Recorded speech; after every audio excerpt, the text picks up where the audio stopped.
for the grave. That's okay. Weren't sure. Getting away with it all messed up. Getting away with it all messed up. That's the living.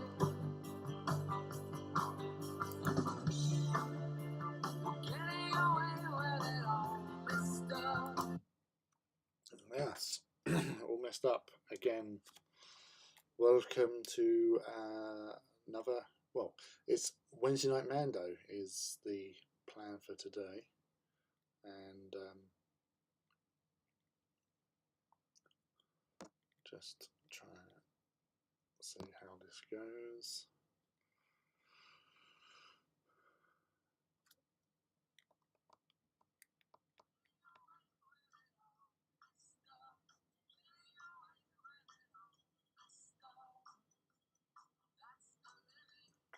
It seems to be playing okay there.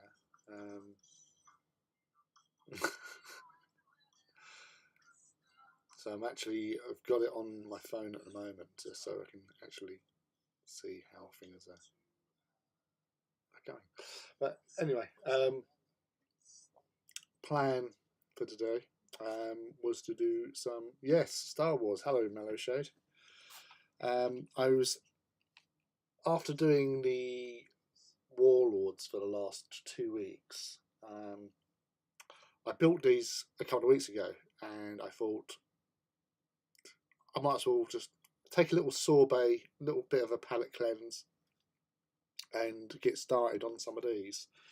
I have no intentions of playing the actual game. Just stipulate. I have no intention. It's just that I do love Mandalorian. Mandalorians in their culture. I obviously saw the trailer for the new season of The Mandalorian from March the 1st on Disney Plus. Not sponsored by Disney. I just had to mention that.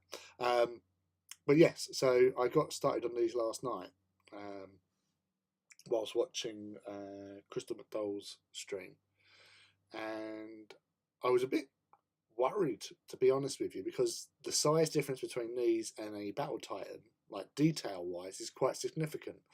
But once I got going, I actually quite enjoyed working on them. Picking out the little bits and pieces. Before coming live, I was dry brushing like the leather effect, because I've done that with Dryad bark with a dry brush of Steel Legion drab, just to give that sort of like weathered look to it. And I was also picking out the orange. The orange is the colour that I'm aiming as the unifier between them, because I am going to be painting them all differently. These are the Super Commandos kits for Star Wars Legion. Thankfully, they do come with normal heads as well as sort of the Super Commando heads, which had like little Darth Maul horns on, and I didn't. It's not my aesthetic to have the horn, so I put all of them with normal heads apart from one, but then decided no, I'll take the horns off, because I used obviously poly cement, so I took them off, and flattened them. But yeah, so we have two pretty much underway at the moment.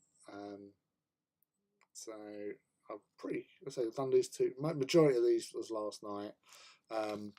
I sprayed them all yesterday with Halford's Grey, and then I sort of dry brushed over with Corax White, and then I used the Griff Charger Grey contrast over the suits, and then obviously pick out the details from there really. But yes, so that's the plan. So I wanted to do them all sort of different in some respects, to make them all unique compared to as a force. I'm just doing these because I love Mandos, or Mandalorian, sorry. I might do a little symbol or something on these bits later on. Understood. I was actually going to have like maybe a blue stripe there, but then I don't know. Just thinking, yeah, that's the thing. There's so much to sort of take in and like making them a bit more unique. But at the moment, they are pretty decent. This one doesn't come like this. They give you some like weapon choices, arms types, selections to mix around a little bit between them. And obviously some of them have different shoulder pads. Like that's shoulder pad is pretty much what you would have for a the Super Commandos, but I missed that. But that's there, whatever. But yeah, so this one might have only had one arm shooting and then different arm out. So I actually had to cut off the pistol that was in there and then just sort of shave it a bit better. So obviously because he's holding a pistol. So yeah, so I wanted to do it like sort of jumping up and gunslinger in it a little bit. But yes, so that's them. I've got an idea. I want to do this one with green. I want green on it.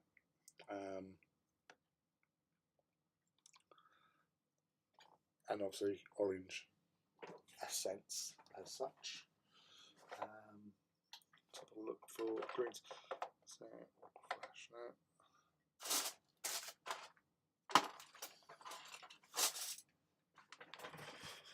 So yes, it's particularly boo in that respect. How are you? I saw you was doing your Transformers competition giveaway, which obviously I entered.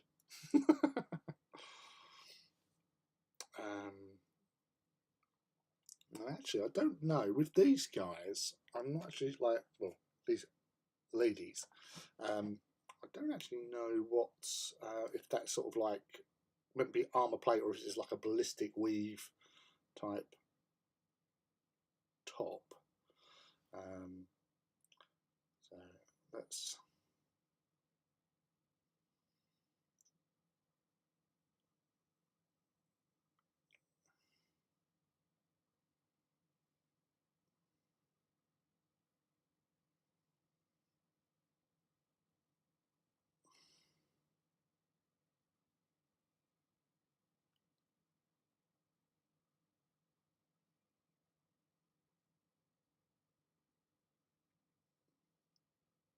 Yeah, so you can see obviously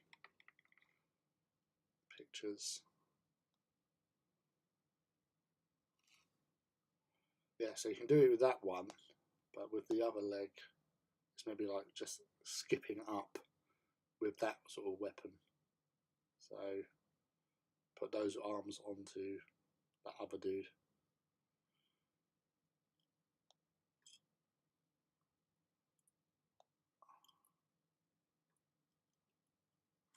Else.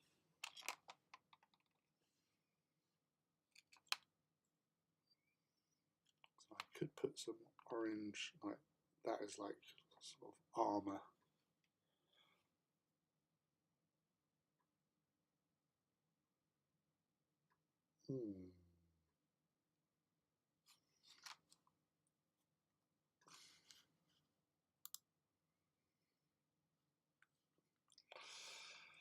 Yeah, I probably will do. To be honest, you know, well, you know how fast I paint, so and all that jazz. Yeah, these are the official ones. Oh, I picked them up from.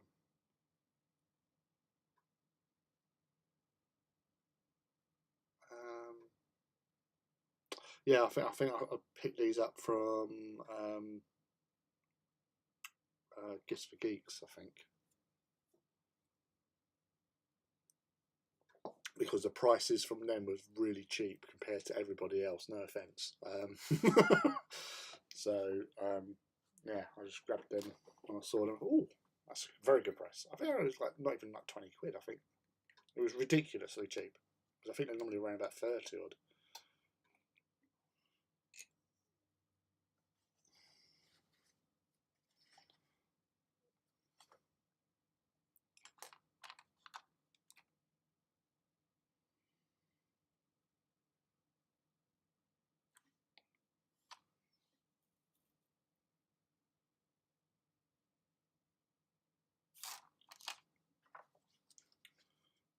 Tried that properly.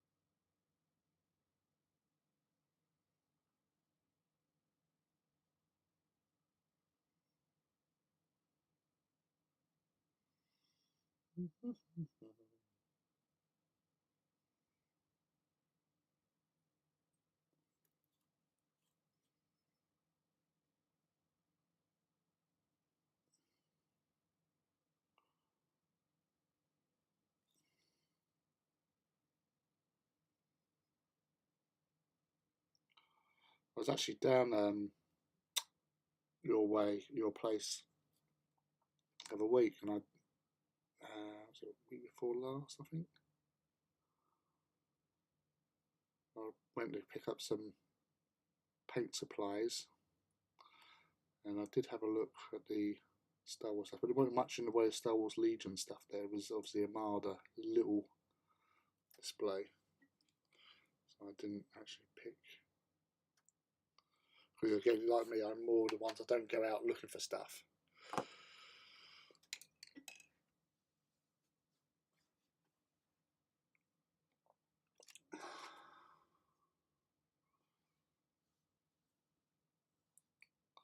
I know I was actually talking with Phil yesterday because he had a go of the was it Dystopian Wars, the ships, like the weekend. And he was telling me all about that and how the game runs and all that, and the models. And he was singing the praises of it all. So I might venture in and have a little look at some of the the kits and stuff. I might get myself a ship, depending on which army, force, navy, I suppose in this case, that takes my fancy.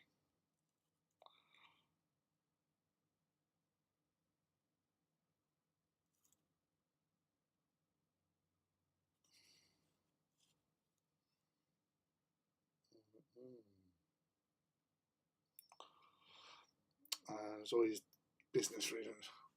I know, yeah. Let's say he was looking around, and it was cheap, so or cheaper in comparison. There's a Heritage Hobby Day on the 8th. Oh, is there? 8th. What's that? I'm assuming that's a Saturday. No, that's the weather. I don't need the weather. That's Wednesday. Oh.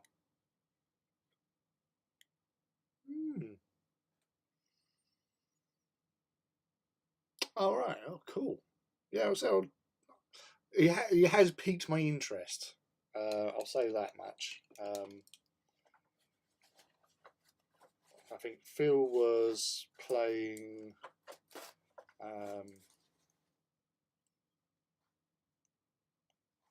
What's that? Now he was playing Mate Paul. I'm not sure. One of them, I think, one was the Imperium, and one was the Commonwealth, which are the Russians, isn't it? Or loosely based on that sort of thing. So,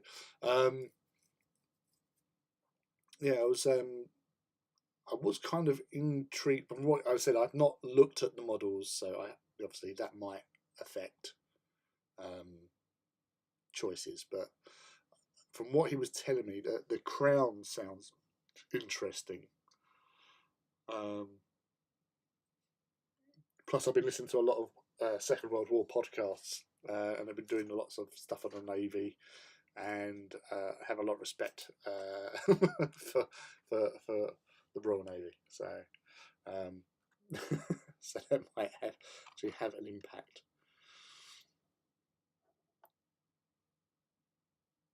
Ah, right. Sorry. Yeah, 8th was Jan. I missed it. Moving stuff into storage. February, Sunday the 5th, right? So, and that's up at the game centre, yeah. So, for those watching, Wayland Game Centre, 5th of February, there is a Heresy Hobby Day. There you go. For anyone interested.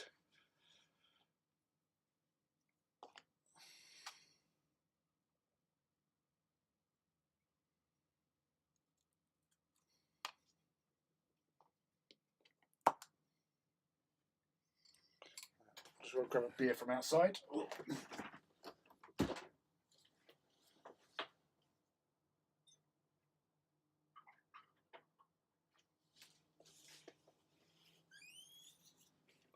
It's a good thing about this weather.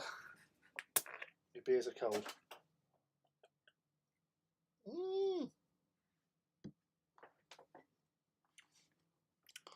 Dystopian is all plastic. Oh wow, cool. Now, I know, like, he's only got a few ships, and he was saying, like, yeah, they're all the ones that he had was plastic, but he hasn't got all the ships. So, yeah, that'd be interesting. It is interesting for shower.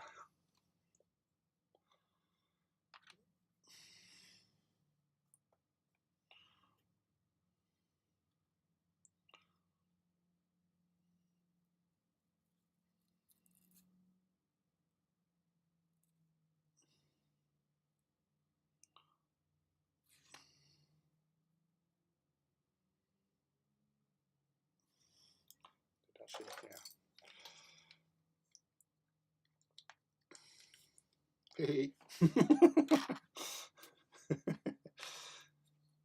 Yes, use their stuff to paint other stuff. Are you just with your word bearers?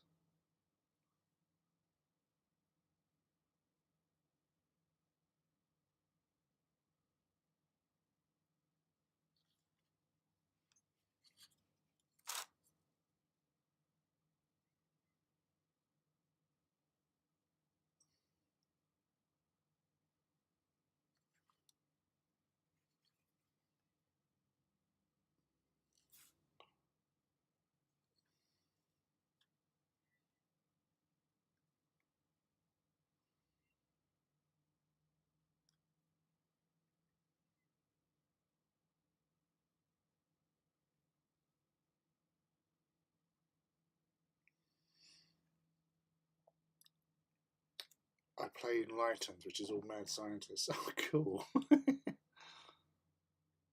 Yeah, you were saying that obviously each race has like certain like tech or stuff that they're good at, sort of thing. Um, so again, that sort of like, oh, that intrigues me as well. Still painting your jumper salt. Almost ready to highlight the armor and just details left. Yes. Be awesome. And say once you do that as well, you got to get. This is why I always take lots of photographs of groups. So every time you do, finish a squad or something like that, you get some photos of it with other squads just to see how they look on the table. Because then that also adds a little bit of an incentive, I find, to do more.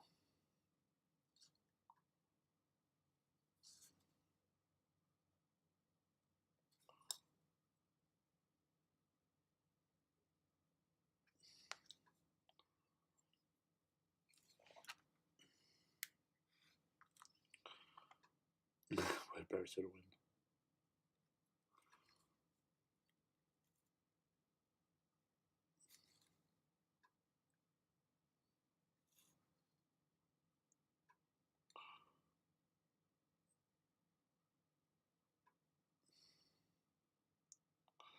So that's actually saying about word bearers is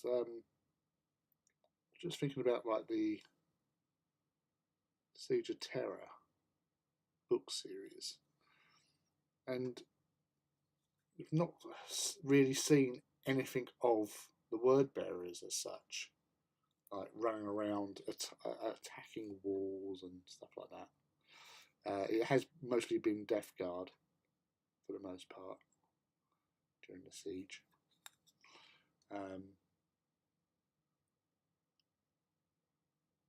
Sons of Horus, Emperor's Children, with the notable exception of the occasional sort of sorcerer type dude standing around going and doing stuff. You don't like hear, well, they haven't really had like lots of scenes where you've got the various other legions. I think like Night Lords got mentioned early doors in the first wall. Was the first traitors onto the wall was Night Lords. Painted Count.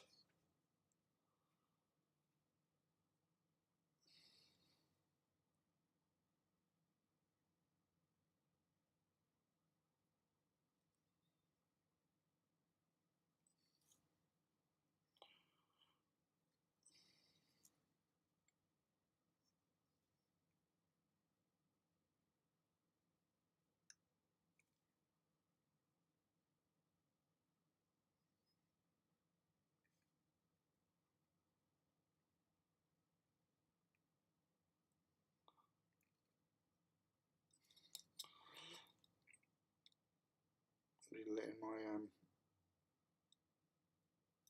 Alpha Legions out at the weekend.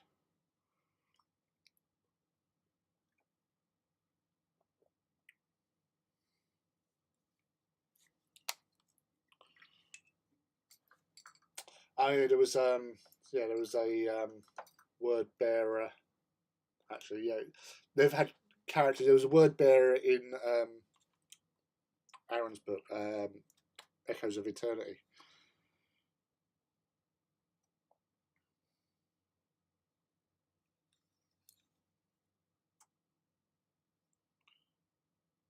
As they're racing towards the gates.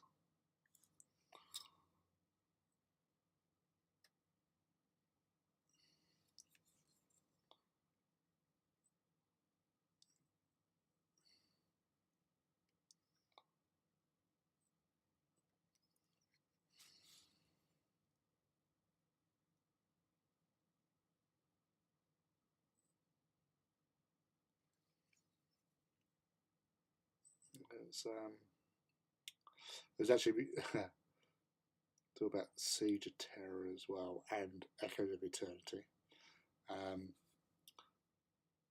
I before coming on tonight, I was watching the battle report with Angron on Warhammer TV, and is up against Grey Knights, and he lasted a turn. Grey Knights took him out first turn, which was surprising to say the least.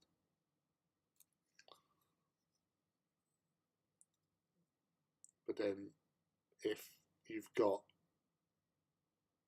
Angron in front of you, he is going to draw a lot of attention.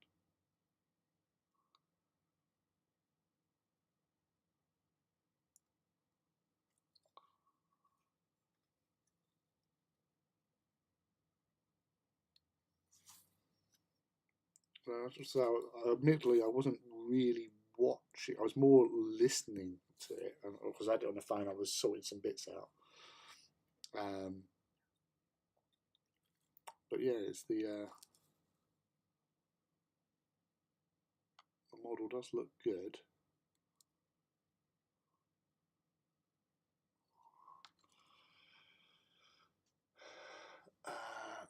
Demons and cults are coming, so we're looking to add those in. Their special characters. Their special characters are looking good. I need to watch it. Yeah, let's say I watched, so probably about, because it's only around about 35 minutes long now, the actual episode, that report. So they're not doing like, full good. And I think that's probably better to actually do it in those shorter, shorter amounts.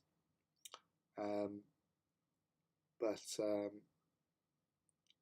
yeah, it was quite a dust up between some Grey Knight dudes and Angry Ron.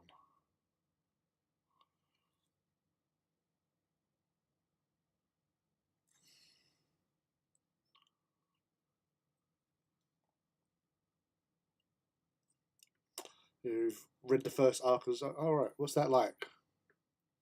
I'm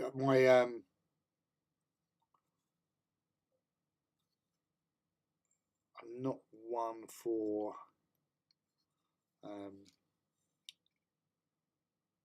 getting those sort of books, because I'm not playing 9th edition anymore, or not playing 40k to be fair.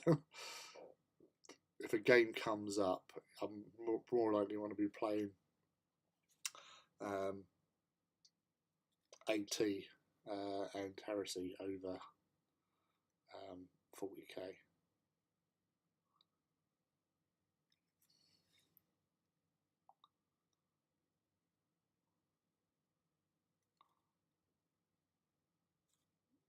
It's not my thing that much anymore.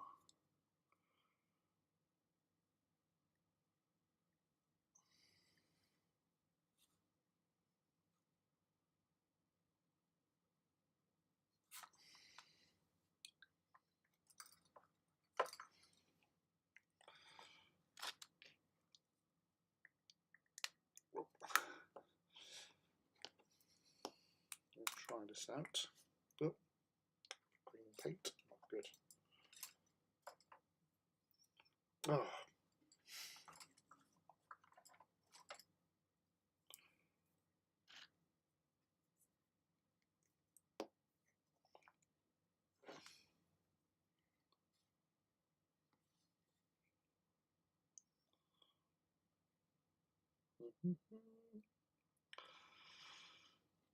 Setting up the thread for 10th edition, Vashtor, Lord of the Soul Forges, makes a pact with Abaddon to provide you with the means of attaining a super weapon to tip the tide of the long war. And the favoured traitors, no doubt. In exchange for helping Vashtor achieve apostasis into 5th casket. Oh!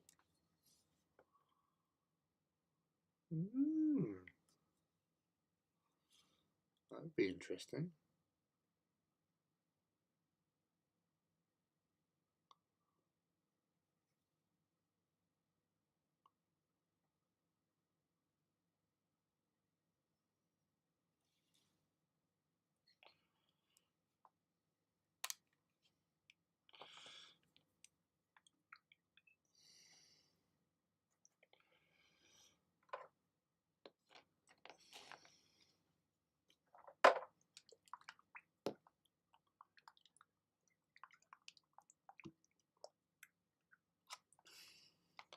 So still hopes for Malao to be made a god, do you reckon?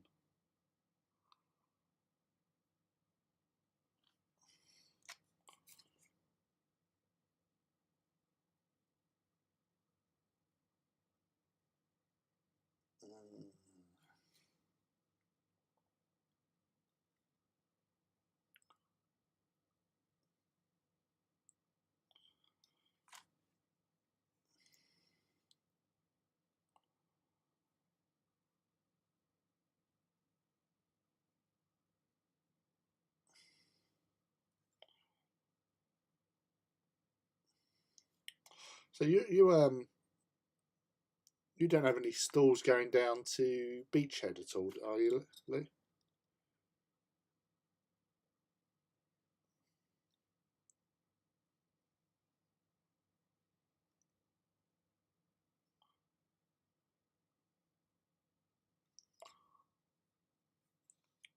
Not in the short term.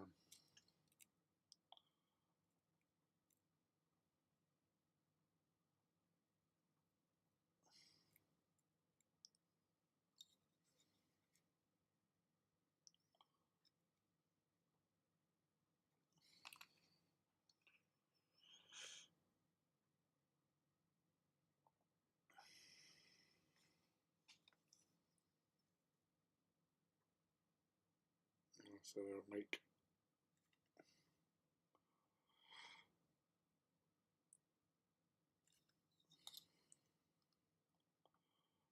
fifth chaos god.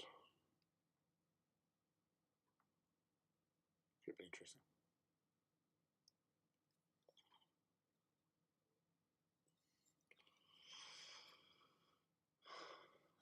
Well, I'll see you at Salute anyway. I'll be there.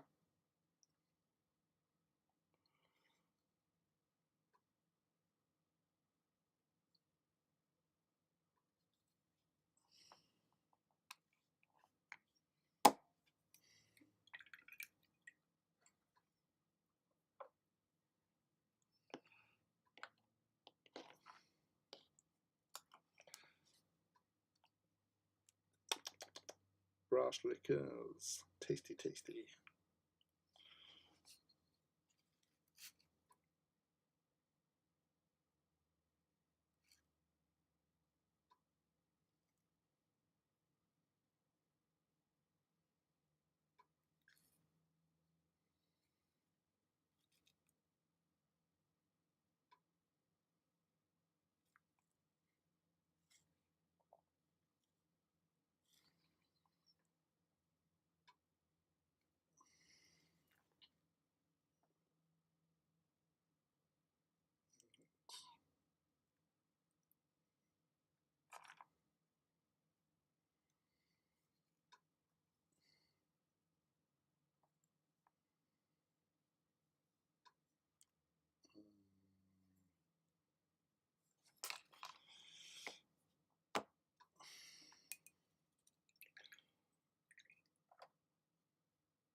This week I'm at Toy Fair and Local Business Awards.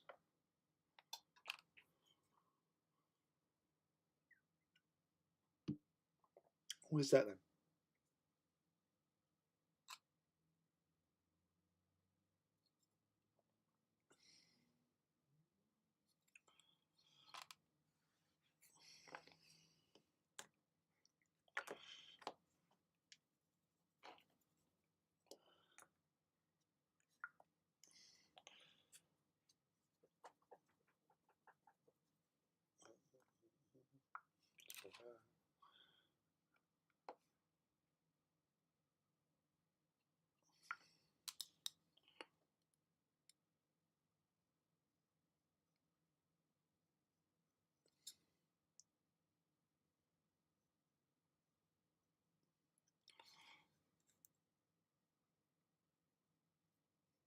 Will you be all like suited and booted for the awards, business awards? Oh, right, okay.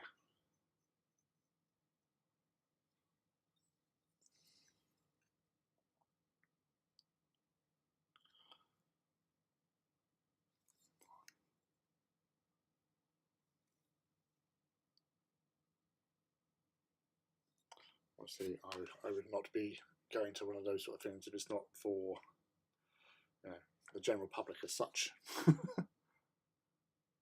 Well, a toy fair anyway.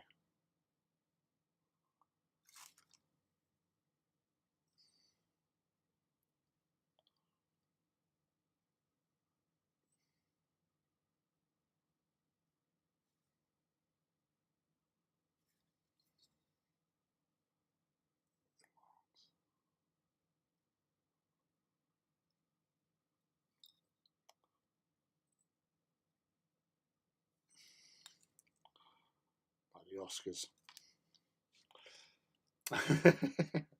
So it's all about the freebies, mate. You can get those small doggy bag as well. Bring home. Any extra snacks.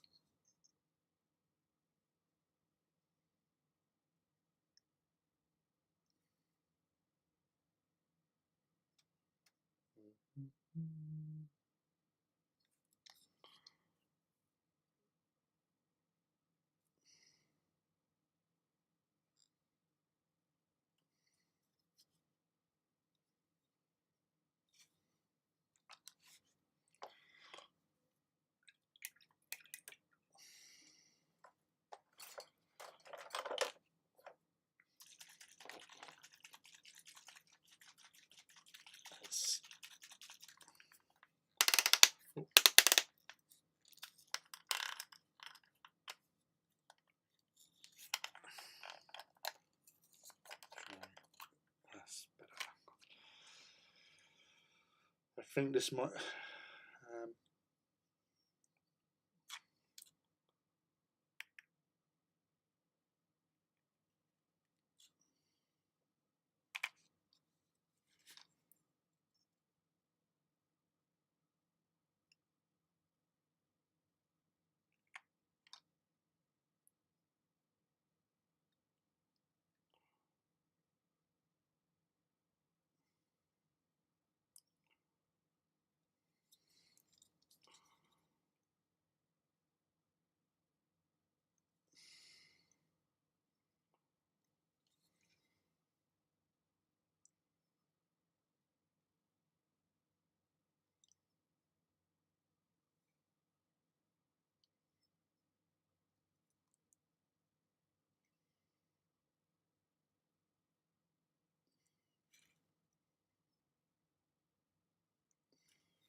Vallejo liquid gold is rather splendid stuff.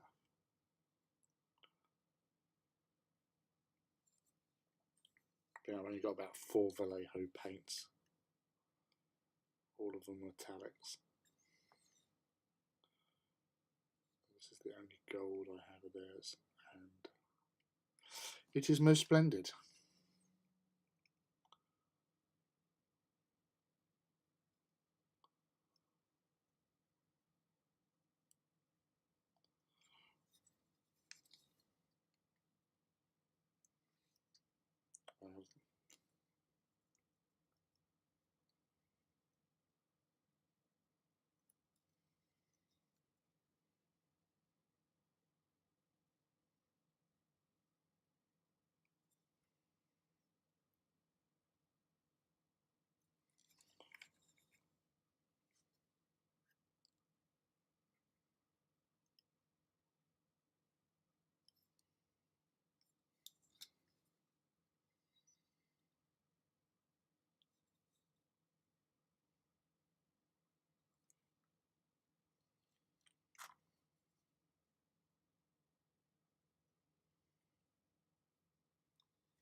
So with the toy fairies, they're just for you to rub shoulders and network, I take it, more than anything else.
we've been invited by some big suppliers already work with, and some who want to work with us. So it's all meetings. So well, someone's going to be a busy boy, aren't you? Really, running around dealing with all that lot. Oh, such hard work being popular.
I'm sure you'll have a wonderful time.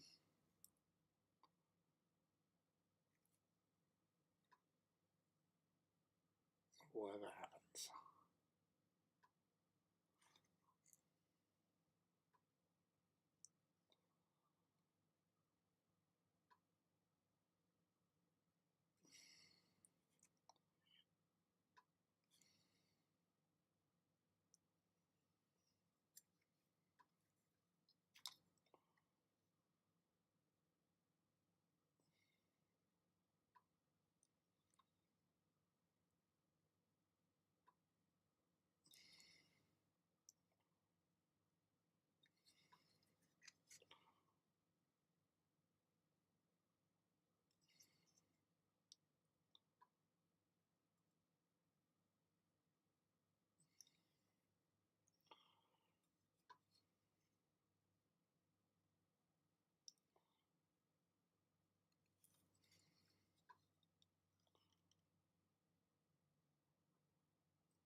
Little strappy bits to do. Have a 2-hour lunch break on the day, and my expenses credit card. So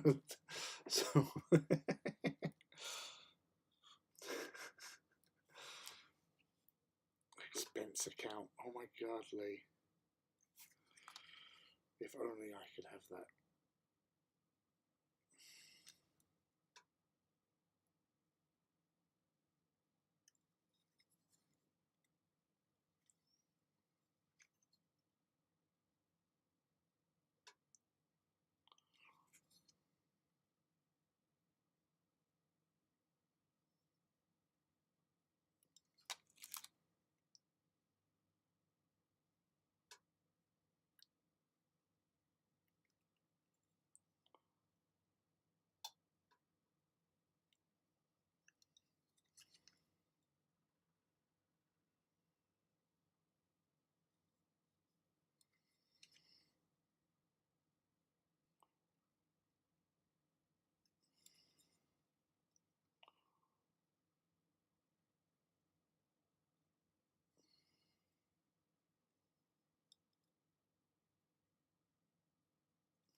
I also have complete oversight and control of all expenses, but I'm honest.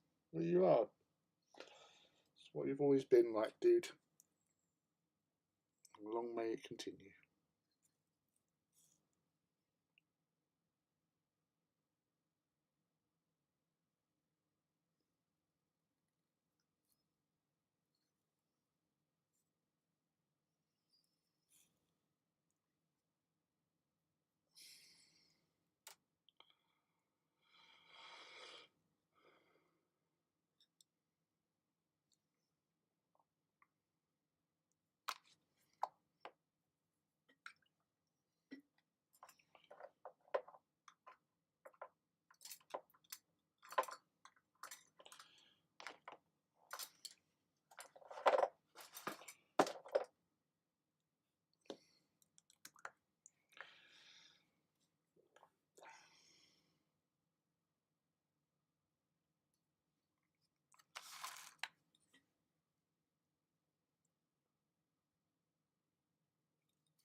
I was actually in a couple of minds about what basing to do with this thing.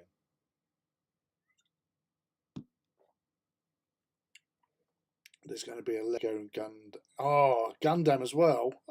Plus a Hasbro booth.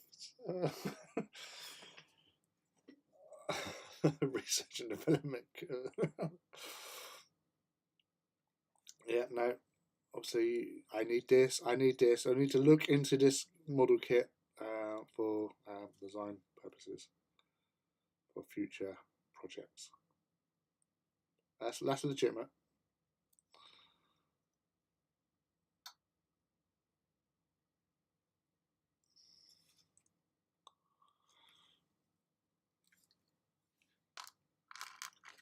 It is Star Wars, yes.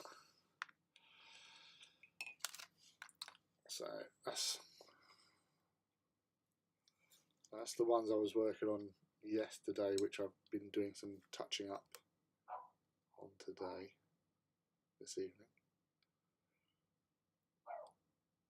And that's the one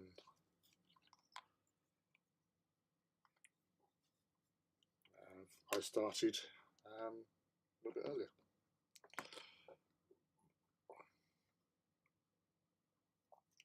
Yeah, well, it's just my mind is like, because these were, as I said, the Super Commando packed, but I'm purely doing these as a Mandalorian squad, clan, or whatever, and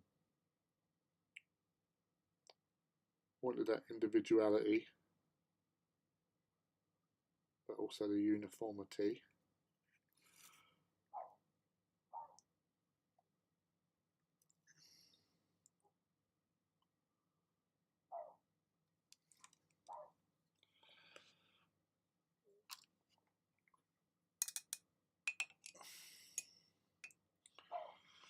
Oh, right, okay. Star Wars it is. There you go. That bad for you? You're right, my boy. What are you working on? This is like, so he was in Crystal Stream last night. You're here tonight. What are you doing now? What are you up to, boy? Yeah, so I'm going to go over this in my patented wash in a moment. I've got to dry brush the base first.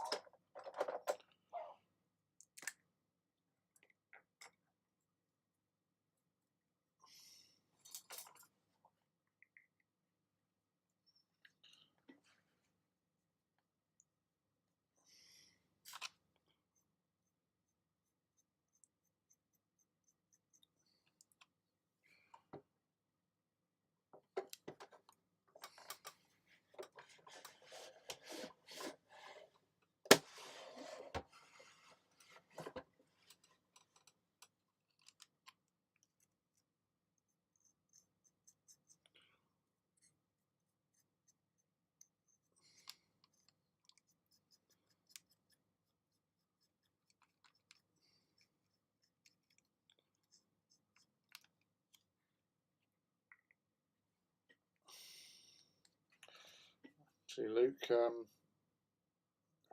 I've gonna start doing some work on my warhounds. I want to base them. Kind of decided today I was going to base them for Beachhead. Plus, I was trying to do some repair work and stuff.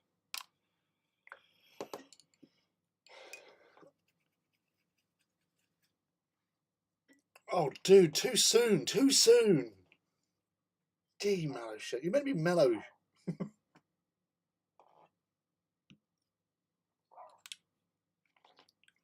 I love my Mandalore reruns. I actually, I messaged my mate Scott because, you know, like with the Mandalorian, you've got the Armorer, and she's only known as the Armorer. I have, thinking about this, I have a theory that the Armorer, because I have this theory overall.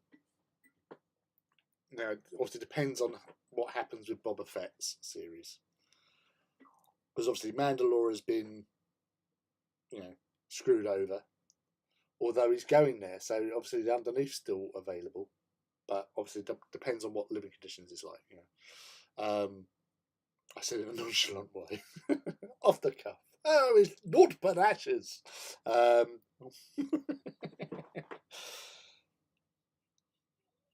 theory being, Din Djarin is the link to reunite factions of Mandalorians, because he's respected by, and that could actually help, keep those two disparate units together.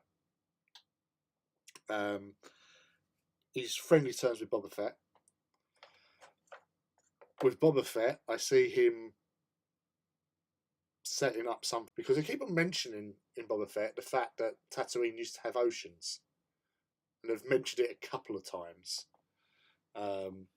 So that sort of, like, you only mention stuff to set it in motion, so people know, oh, I see, yeah, there's oceans there, and stuff. So maybe there is subterranean water things. Well, obviously there is, because they mine it, or well it, or whatever they do with it. So I feel that Jin is going to be like a unifying force to unite the disparate factions together. So the Death Watch, Boba Fett, and Kreese, and the Mandalorians will have a new homeworld on Tatooine. That is my theory, my dream, for that. Although this season of Mando will possibly change that, but that's I had that last year. I shared that, but yeah, going back to the Armorer, the thing that might tie things together as well is that there is a character, Jango Fett's older sister, Arla Fett, who in the backstory got kidnapped by the Death Watch, had a bit of Stockholm syndrome, but eventually she does sort of fully buy into it of her own volition or something. So, and she becomes an assassin for the Death Watch and does stuff and all that. Apparently there was a thing in, she was featured in one of the games, I think, or mentioned in one of the games, and in, I think, Republic Commando 2, if that was going to come out, then because she was having like PTSD and she's had trauma, a Jedi was going to like apparently mind wipe her, so she forgets. But she sort of disappears before the whole Geonosis and Django death and all that sort of stuff.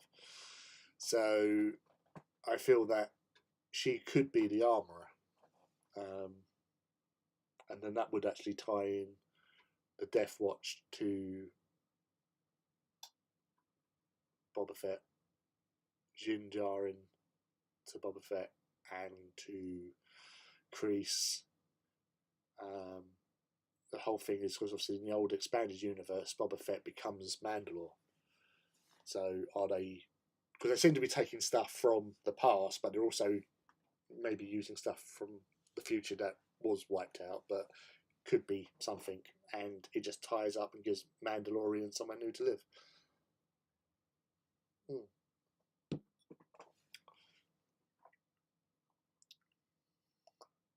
Going to the polls and coming out clean so he can easily span into Rebirth Messiah narrative that can be used for the propaganda to unite the sides, yes.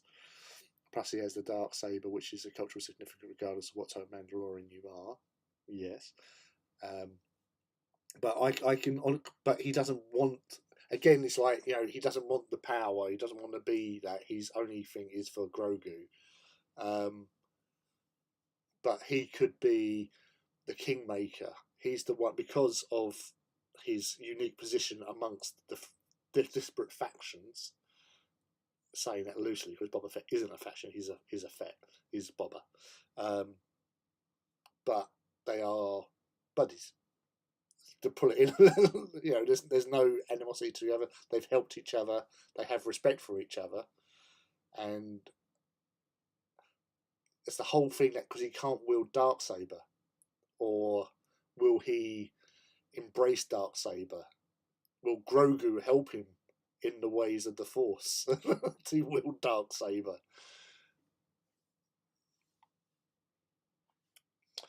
Star Wars fans think she's a Clone Wars character. Oh, I didn't know that.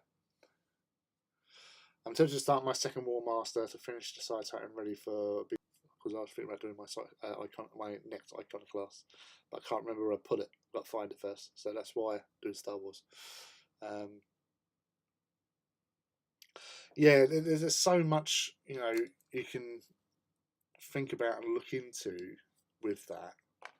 As I say, I don't know everything, but I Boba Fett make it a little bit more thing. But then obviously Boba Fett is not as popular as the Mandalorian, and I can see them going with what works. So who knows? But I don't feel that Jin would go as Mandalore. Like he might be a Mandalore as the unifier type thing, but he would walk away from that. He would give it up for Grogu. That's his main thing. So keeping Grogu safe.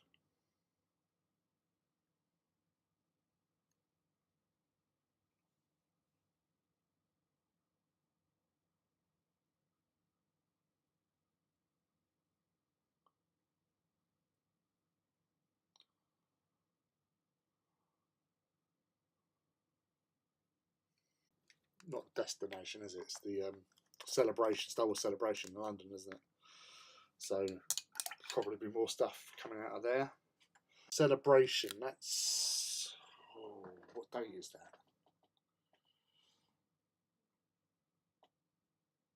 Was celebration.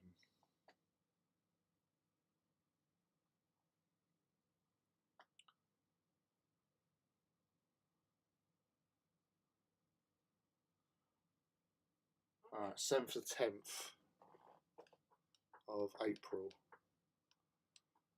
So we would be just over halfway through the series by then.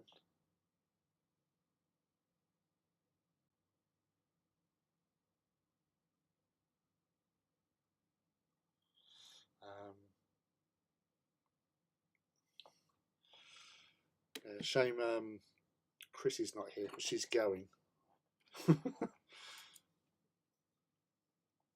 She's out there for it.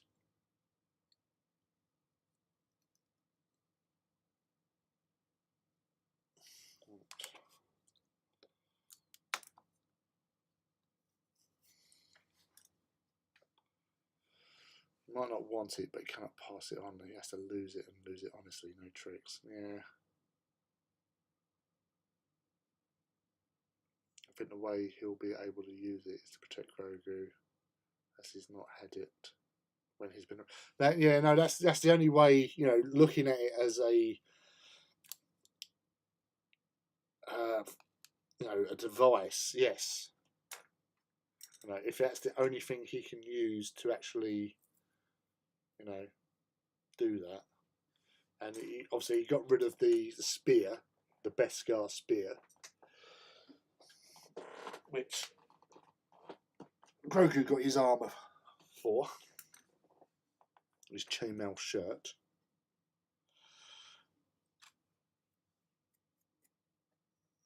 Grogu armour.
Right.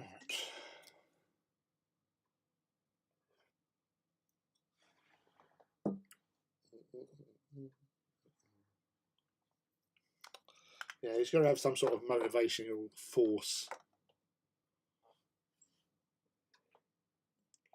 Yeah, so obviously that's the Grogu escape from the Jedi Temple. So we've got to find out where he's been for the last 20 odd years.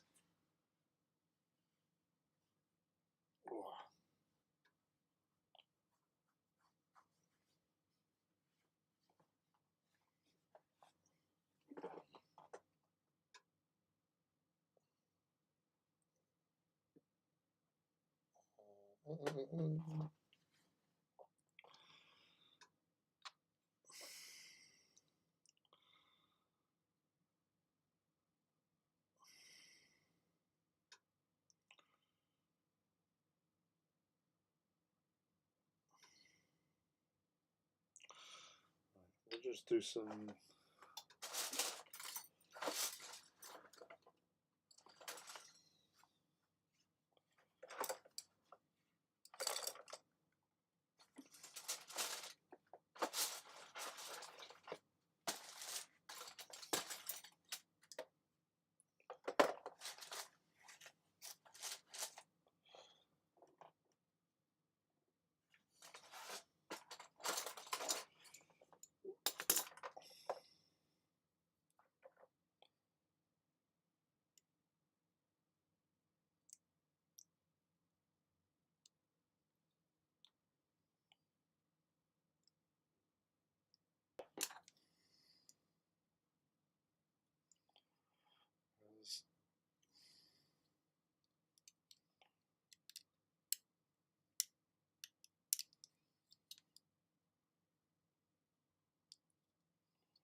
it's going to be interesting to see. It's going to be interesting to see if they drop like a couple of episodes first and then continue like on a weekly basis or what.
So you're going to do an army or just paint bits? But I'm just doing these Mandos. I just wanted a Mando because you know that ship that I've got. That's going to be their ship. They're going to be like a crew of happy Mandos traveling the ways and stuff. Grab another beer quick.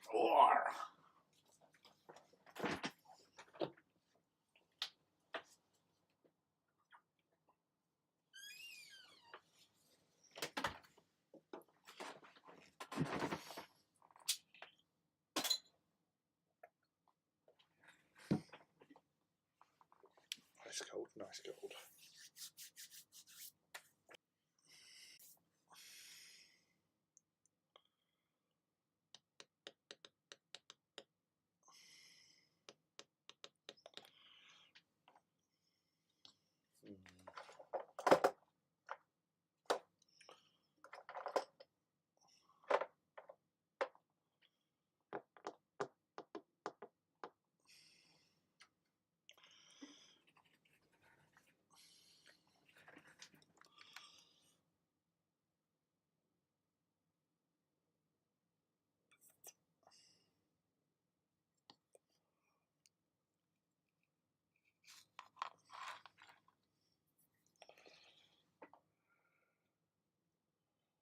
Interesting colours.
Meh.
Sorry, I was showing when you said about hands. Yeah, I'm gonna I'm doing bases for him.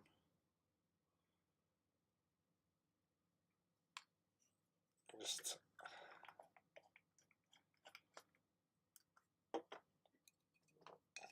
because of the I screwed up the stance of Donna Magna. It's always been a bugbear. So I'm gonna do some basic bases for them, just so they stand a little bit more stable and stuff.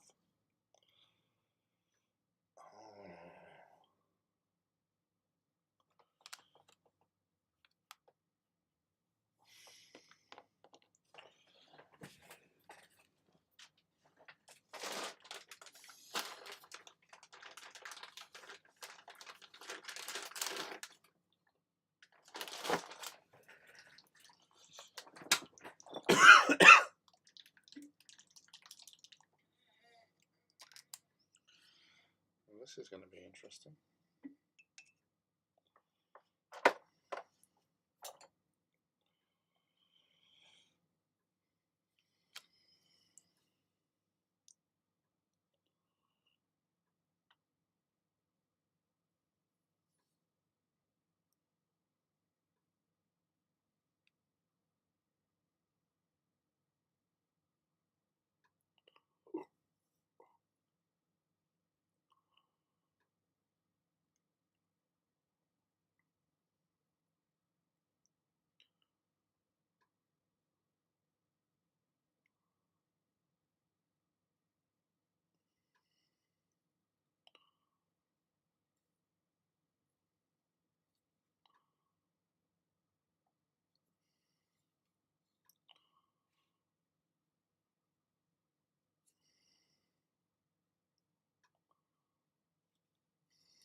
Hey Edwin, how are you, buddy?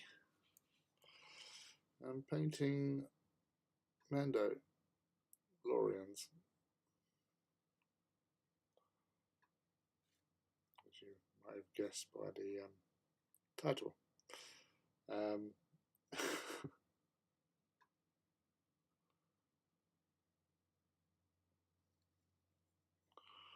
are you this evening? You walk the dog? Are you sitting down for hobby now, or you still got to go out for it?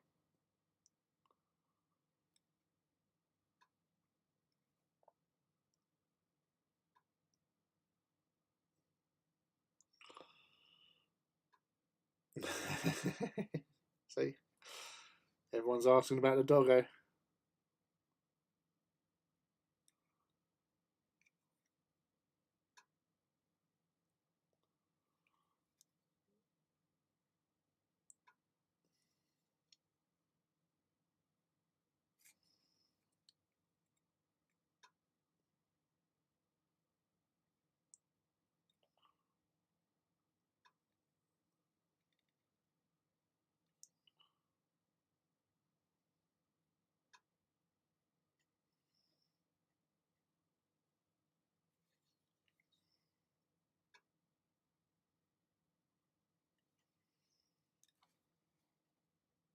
We want to know about the doggo.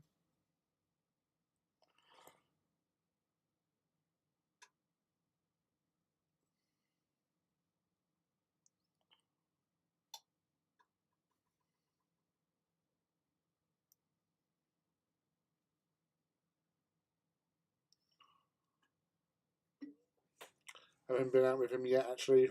Right now, he stupidly keeps it. Oh. I don't know if I'm going to do bases for everything. You know, I've got Iracundus does have his own base anyway, which obviously that's what caused the problem at the last walk, because it was coming off of its base, because it's a one that it's not a sort of glued to it.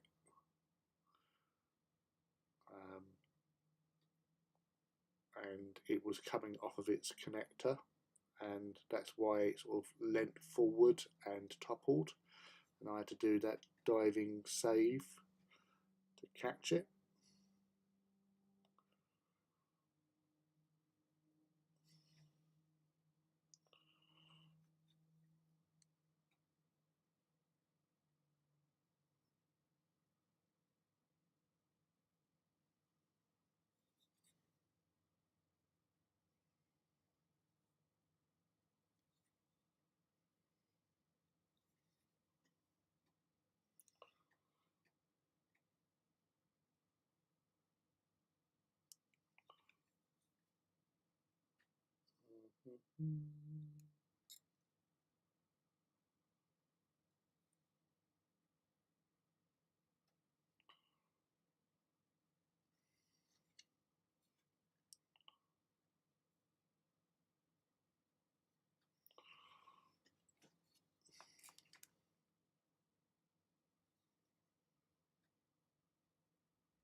The wombats are in the car park again.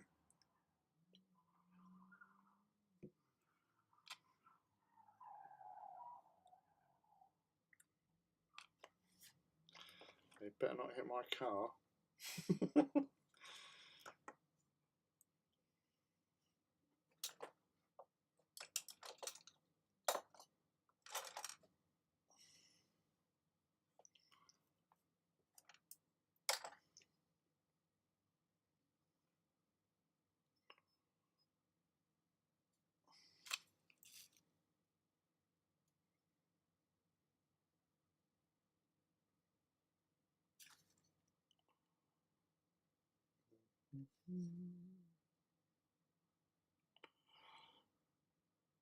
Were you hanging out? Hanging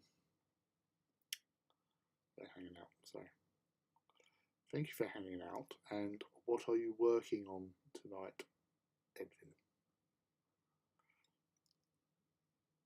Are you back on your Empress Children? Or you got other plans?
I might have a change of plan here with Golden Helmet. I'm not 100% sold on it.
That's better. I like that much better.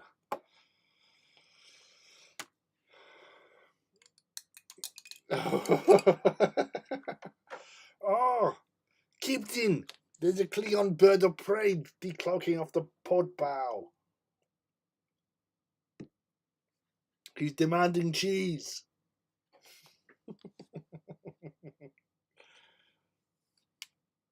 Hello, Leaky.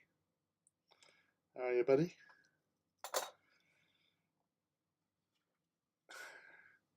Cheese is in the house! Cheese, cheese!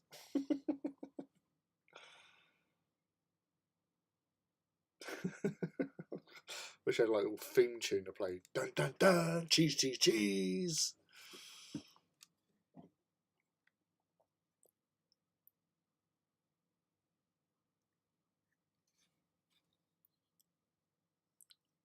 Lord.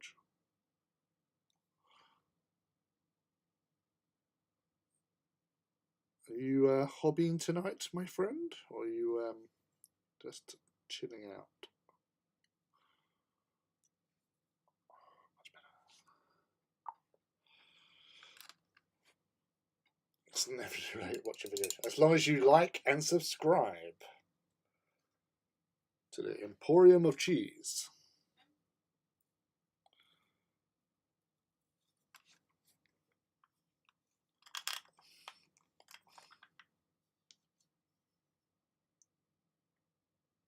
Bring forth your cheesy dead.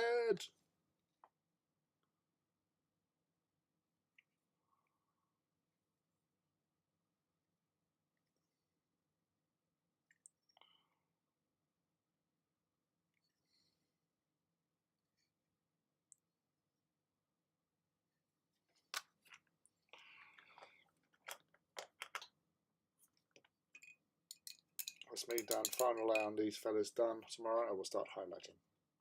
Awesome.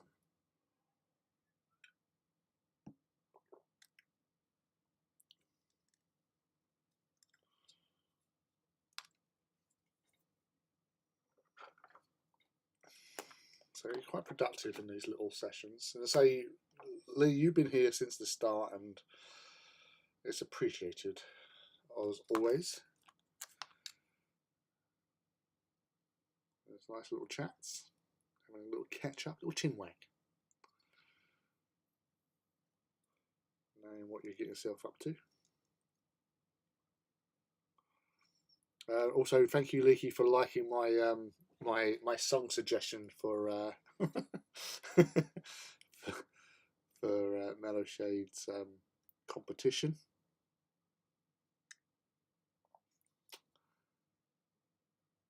You know how hard it is to try and think of a.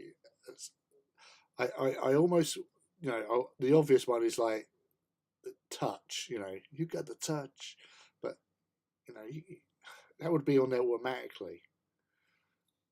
And then, you know, seeing there was like 3 other suggestions when I posted, and I thought, well, not that, you know. So the one about changing, times are changing or whatever. Was it Bob Dylan? I don't know. And then I was thinking, well, something you have for Laserbeak or or Ravage or Frenzy or Rumble. Oh, let's get ready, let's get ready to rumble. He was a little scamp.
trying to get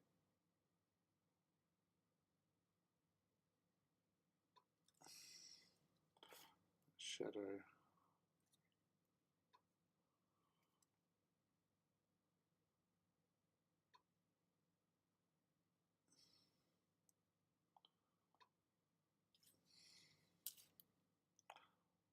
Just using Noan oil to help.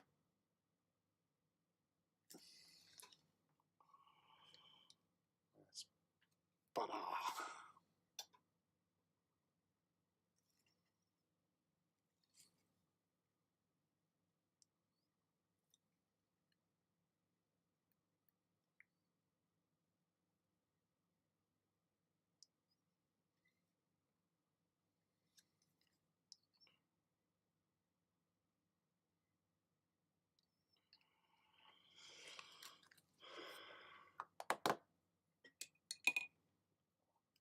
I'm happy just finished editing a long video, just managed to get through without losing my sand points. Cheers, Fudge, no worries. So I'm looking at my Kronos Iron Crawl with intent. Oof, that's serious. See you later on, Melchiade. Thank you for hanging out with me. It was wonderful to see you and have a chat. Toodle pip mellow. Alright, lovely stuff.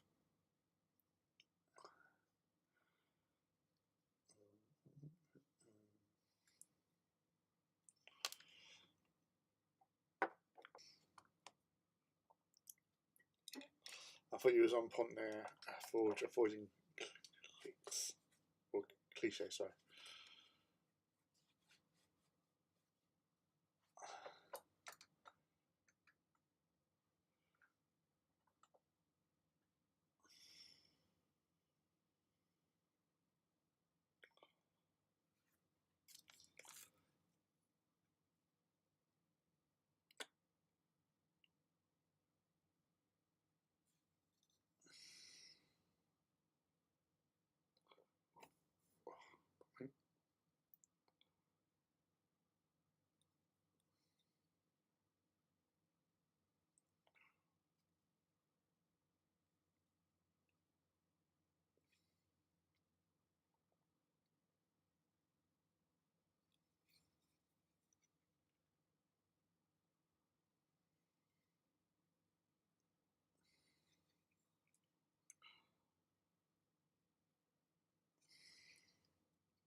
Yeah, the boys there.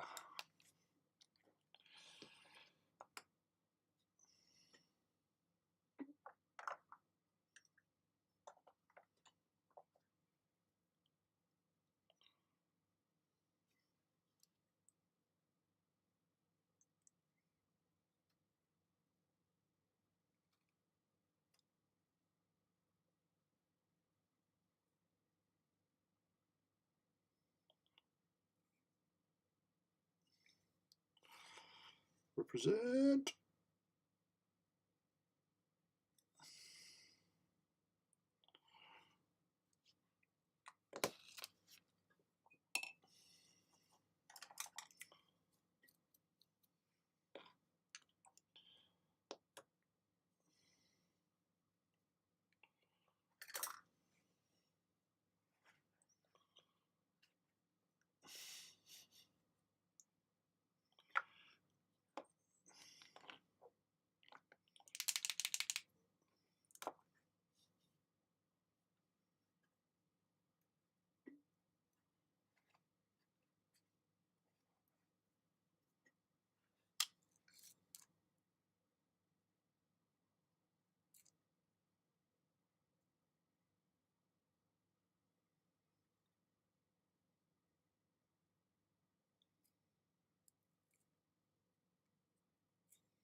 Teen Titan Fists. In his ongoing campaign of terror to bring fists to the forefront of all battle engagements.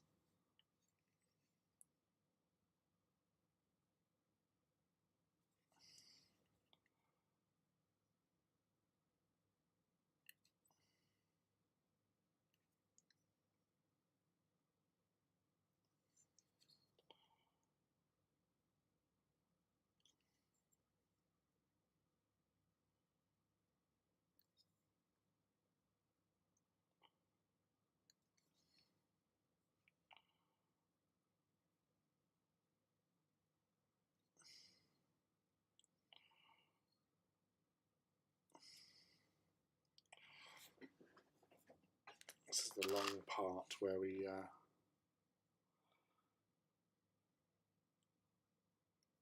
all these bits.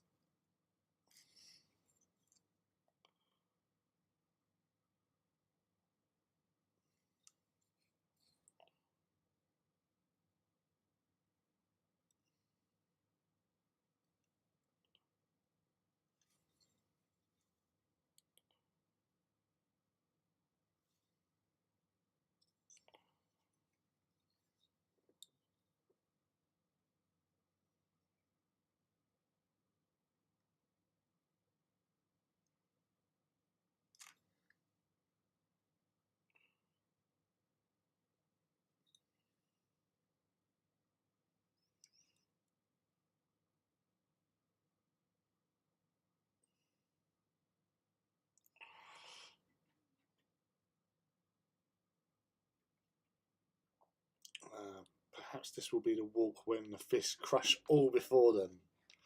I hope so. I have some nights leading the way. I have a confession. I have been thinking of a Risen Titan. That is natural. That is natural. That happens to us all, mate. We all think about Titans. As I was saying earlier on, when Luke turned up, I'm actually going to try and base my two hounds. I went. Oh, there was in the Titan Owners Club chat. I actually got tagged somewhere else actually to this video first with some YouTuber who was doing a repair job on a warhound, and to be fair, apart from he had a like a co-host buddy of his do some like 3D printing of parts, like they actually scanned bits, which I didn't know you could do that with like the high end ones. I didn't know you could actually put the thing onto a plate and it scans the actual model.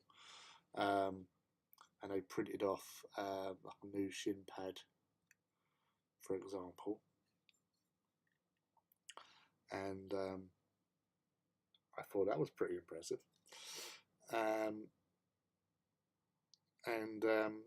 Yeah, so they did that, and some, I think, like shield generators, because they apparently there was bits missing. I did honestly think it was a like recast kit, but when you got to see the actual resin, it was full rod resin. You could tell.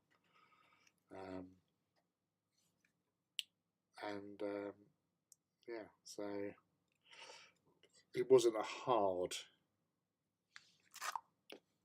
job, if you know what I mean. It was an easy one. Warhounds are well known for getting lonely on their own. Yes, they do. Most Titans get lonely on their own.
That's why in April I'm getting Warlord 3 and Warbringer 2.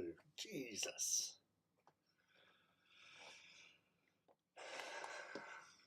Cray cray.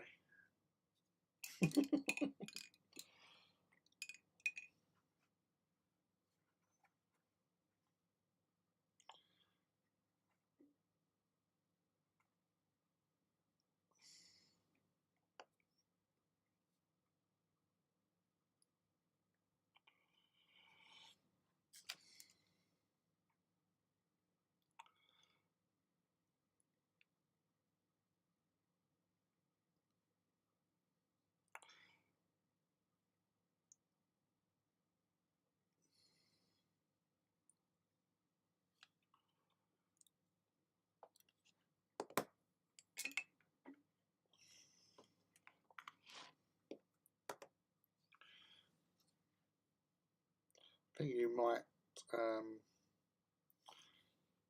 once you've got my Zero Titans are screaming for company.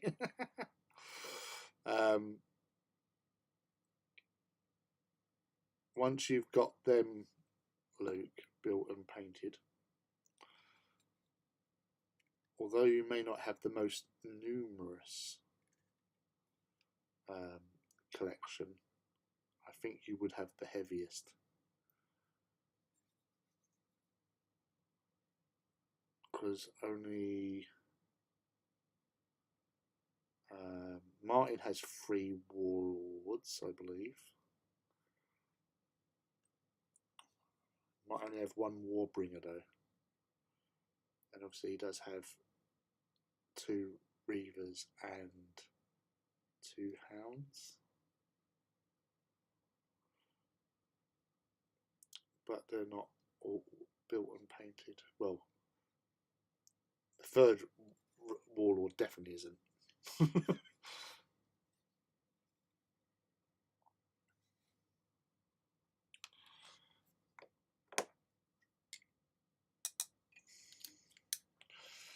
Gotta get on it, Edwin.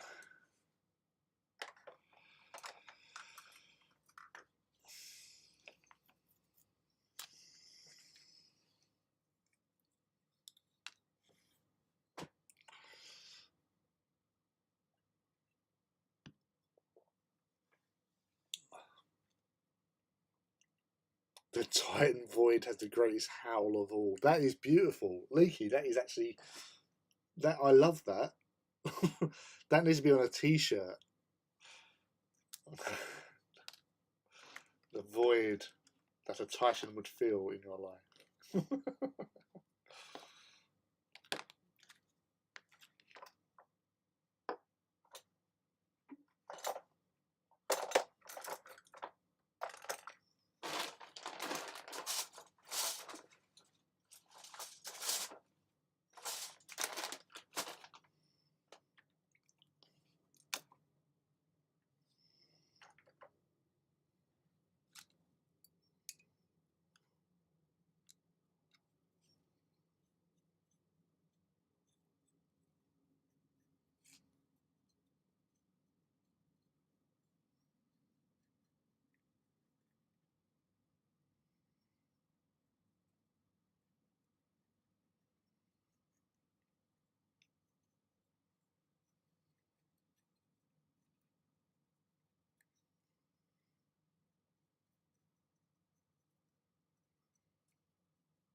eventually we'll get those fists through, even if I wait a number of alone.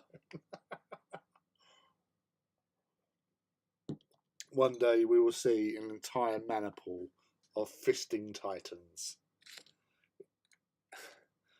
It takes one.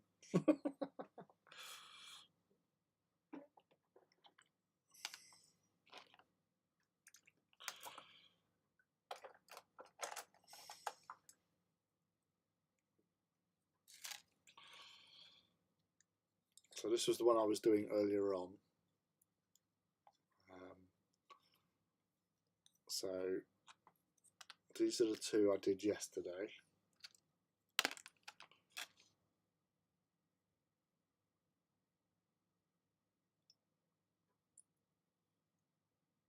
And a little bit extra today, actually, because I did the orange chest armour there. And I could put actually more on that, so I'll come back to that, because that's what I did with this one, the green version. So add some known onto the weapon.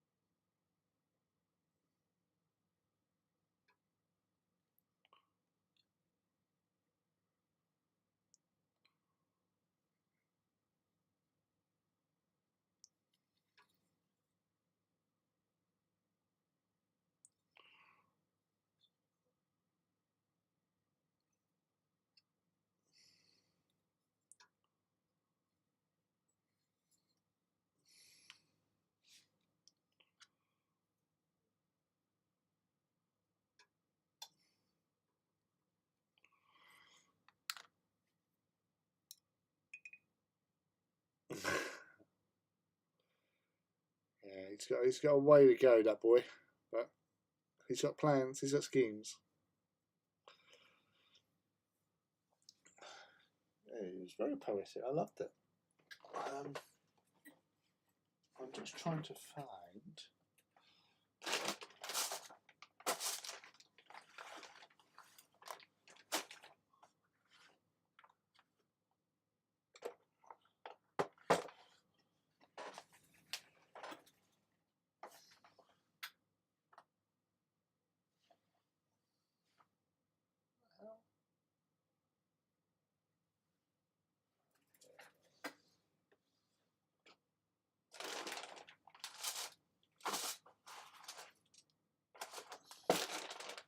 I could have sworn I brought in a bar of fruit and nut.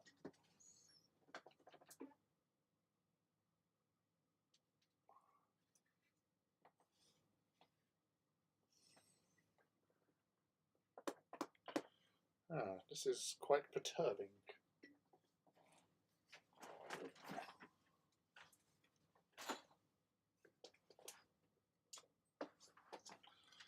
There definitely isn't any fruit and nut in this establishment. Well, now I have sad, because I was looking forward to eating some of that fruit and nut.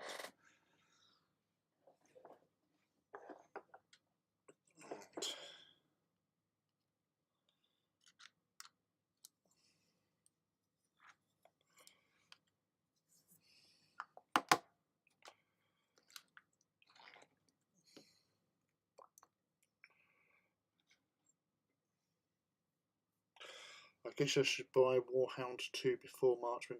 Oh, is that something that's happening? They're putting the prices up again, are they? Because I'm out in the loop. I come to you for all my information in that regards, Leaky.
they put the prices up in March, I'm going to cry my bonuses in F4.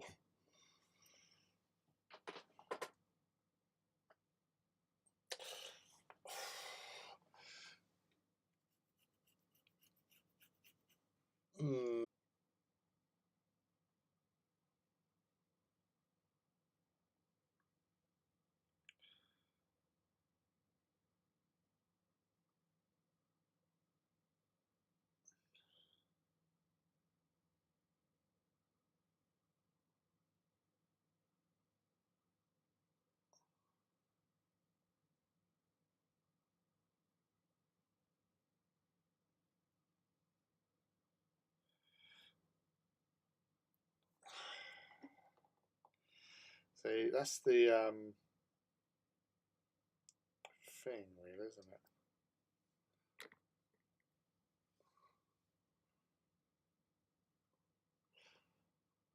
The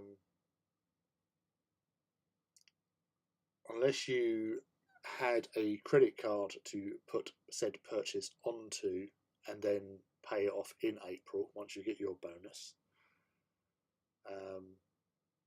or PayPal buy it in free, so you'd pay 900 in March and then pay it off in the rest in April, something like that.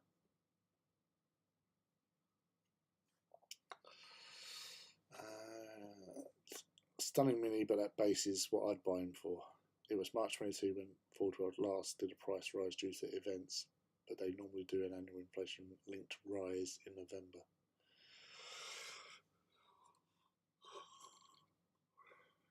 You're not making his day by telling him the truth. It's really bugging me. Where the hell is my chocolate gone? Right, I'm gonna go grab a drink anyway. So just talk among yourselves for 30 seconds or so. Take these empties out as well. Alright, we'll be back in a moment.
Well, I found another beer as well, so that's handy.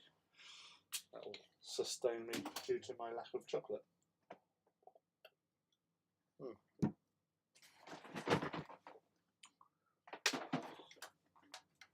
Gosh.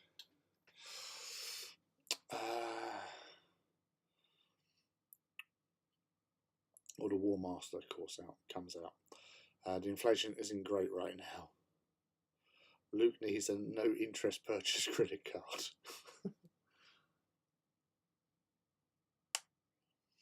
Funny. And agreed on Super Cow's base, it has all the skeletons. Yeah, there's definitely a lot of skeletons on there. That's the question. It's like, is that his base, or is there like a gaming base? And she teased, "Oh, if you ask, if you're nice, I might tell you." And I went, "I'm always nice, but please," and all that sort of stuff. And she never replied. But in the meantime, I saw that Chris Frozen had painted his, and yes, it did have the different one there.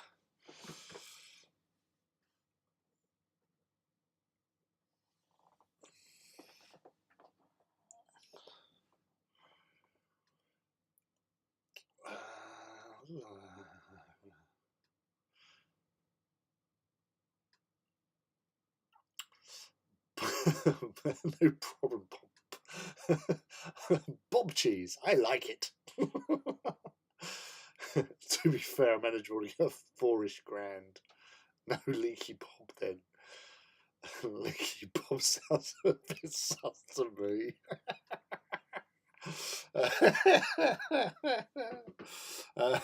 Leaky Bob. The the leakiest of Bobs, Bob cheese.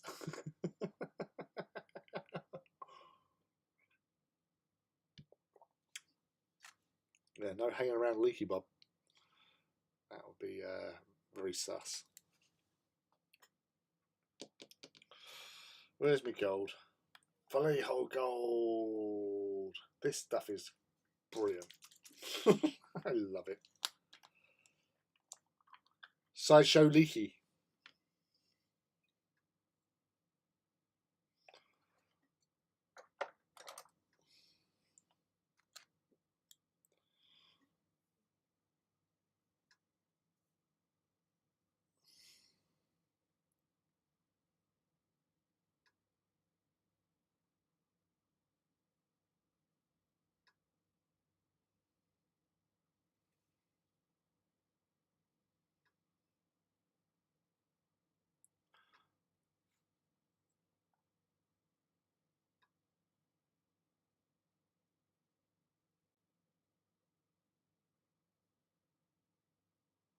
Oh, poop.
Sideshow Bob.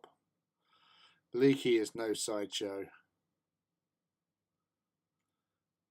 He's where it's at. He's the bleeding edge.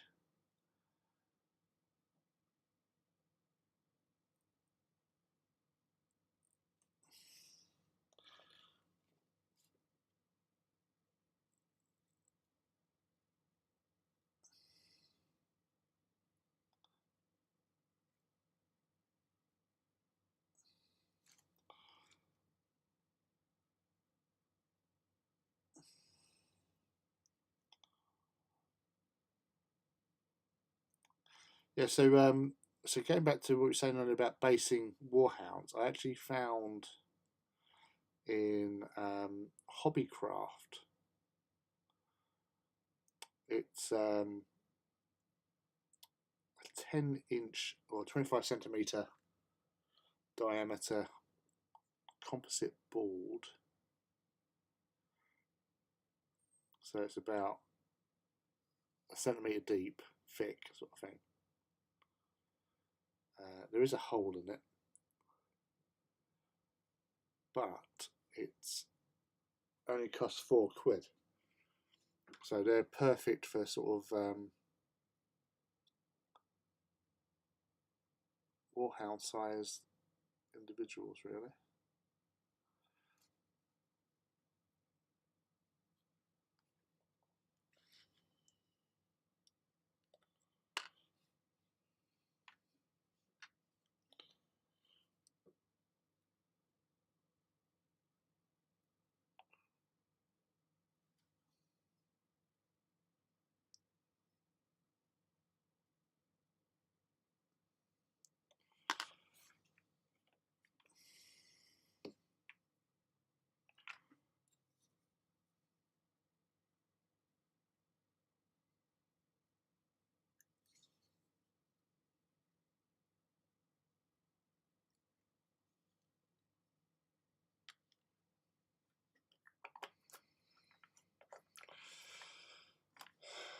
Bob's getting bad tummy infections. I mean, look what happens in Twin Peaks.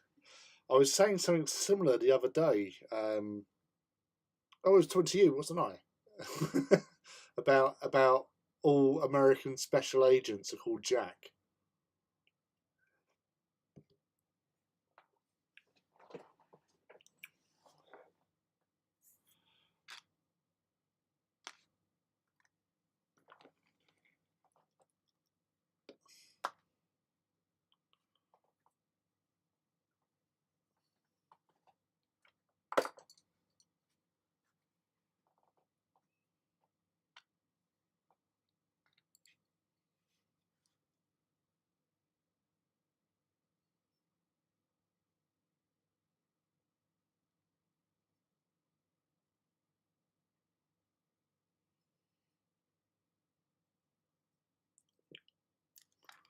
I'm slowly bleeding right now.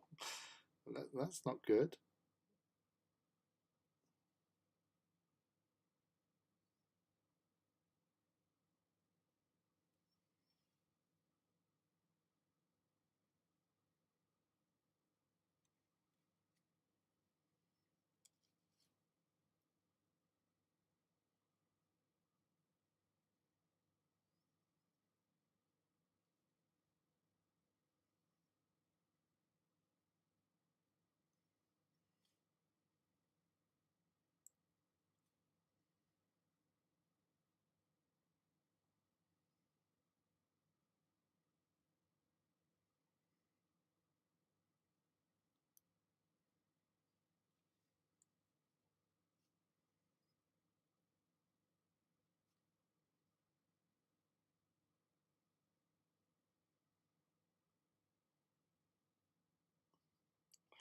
I first read that, I thought you said you was blending right now. Bleeding.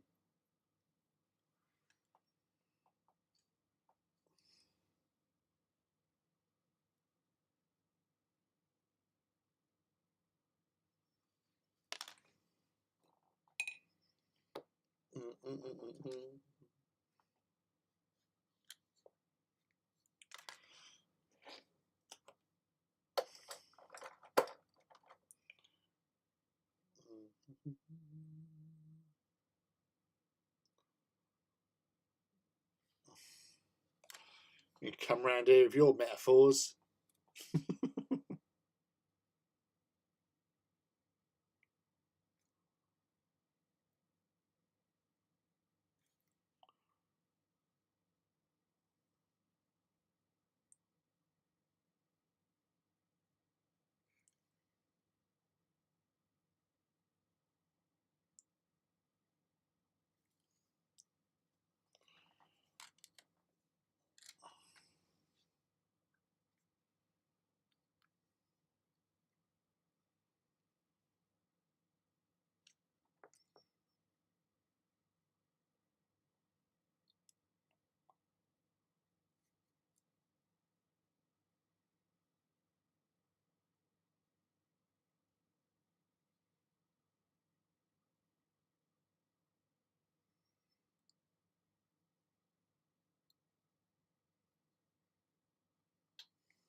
Can we think of American agents not called Jack?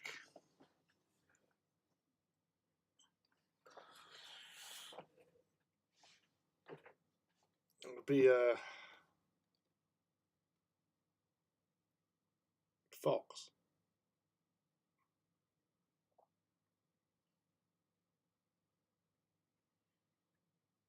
Oh, Fox Mulder.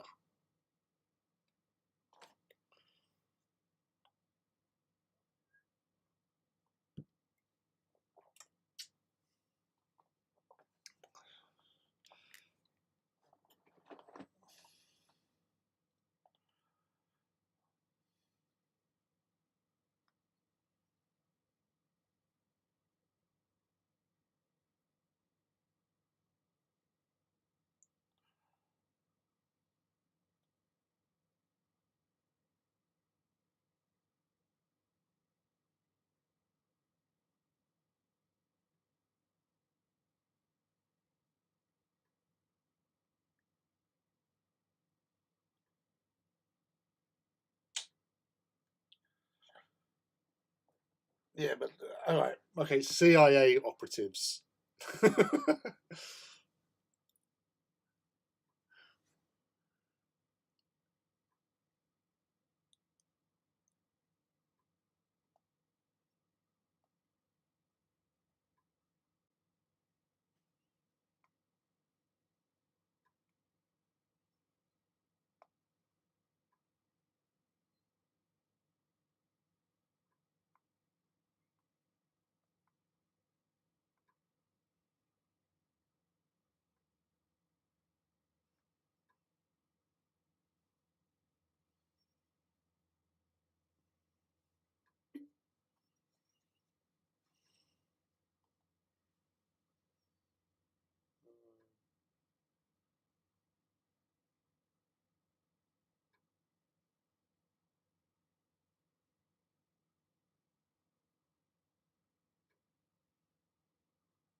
Right.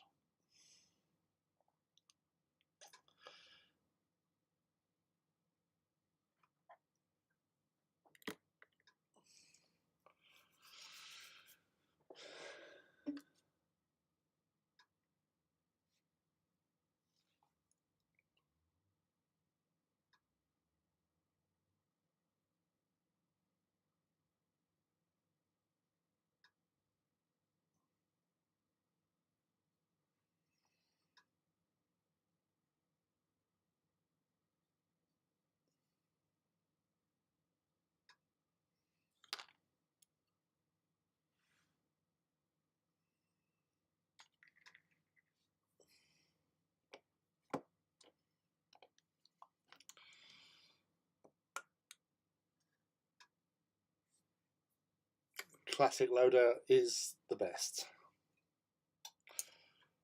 Why mess around with perfection? You don't need to.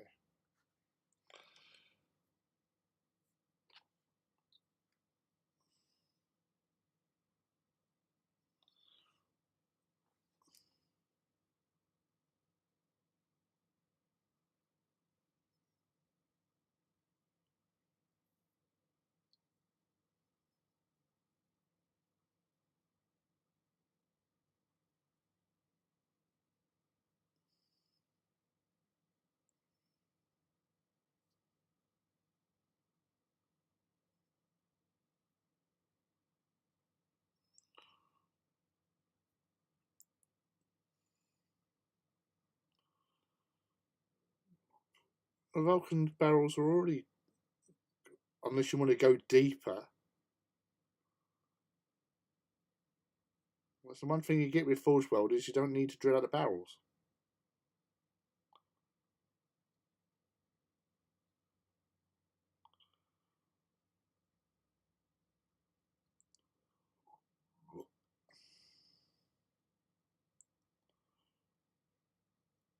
Terribly windy today.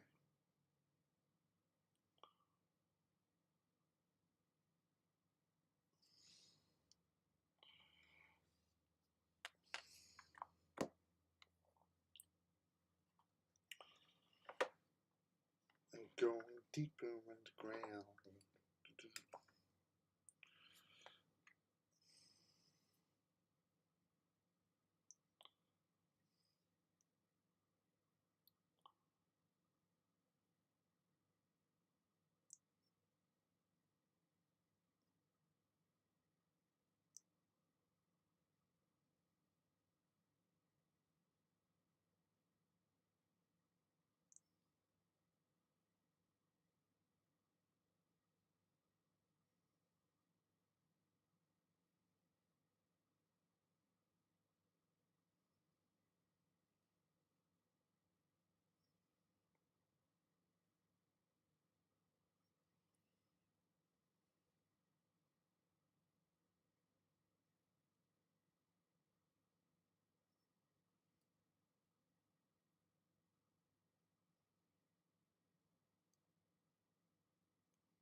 They're all good, legitimate options.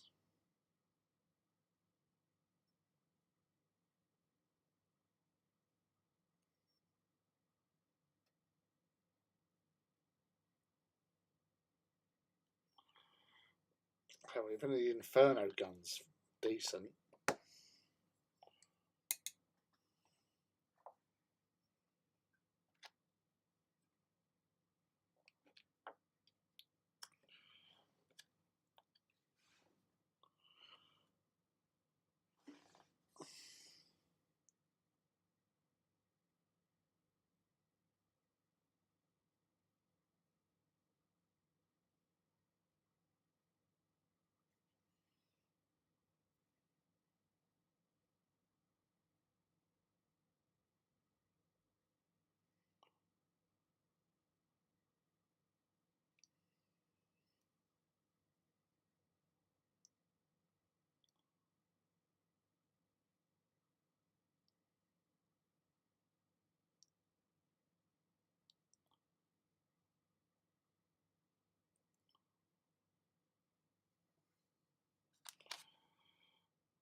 Double Vulcan for Vultura. Yeah, but obviously, if we're not using Legio rules, that has no benefit to you whatsoever.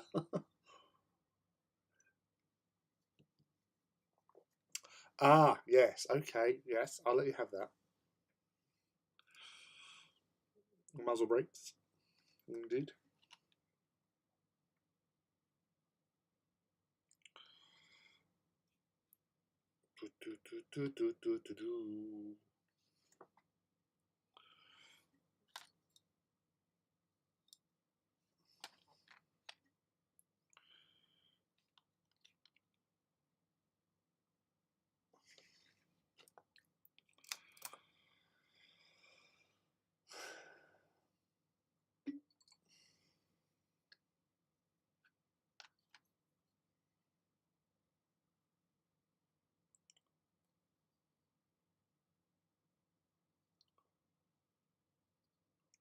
I joined a Facebook group today for Space Above and Beyond because one of my friends from the Aliens 30th anniversary group had posted a picture up there, and like they said, oh no, this person's done this, and I thought, hold on a sec, it's in Space Above and Beyond. They've got a group, so I joined that.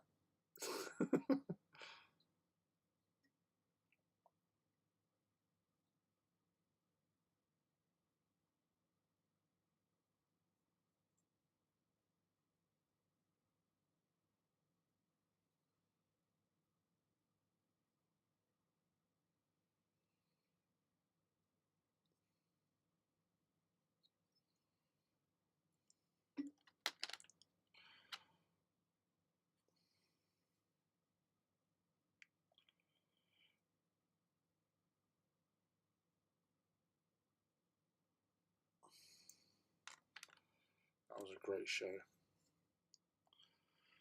Shame they got rid of it.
You are my barrel twin, Luke. It'll mean something for me.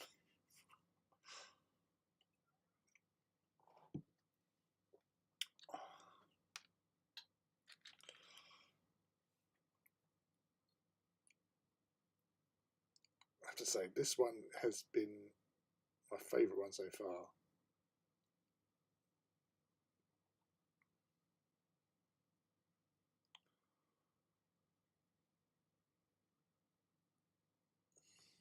Although saying that, I do like this one.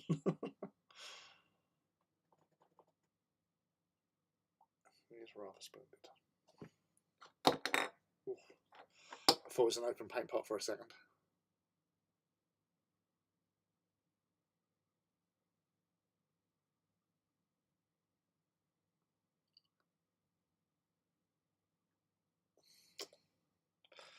They're all really cool. They're all really cool. Damn it, they're so cool.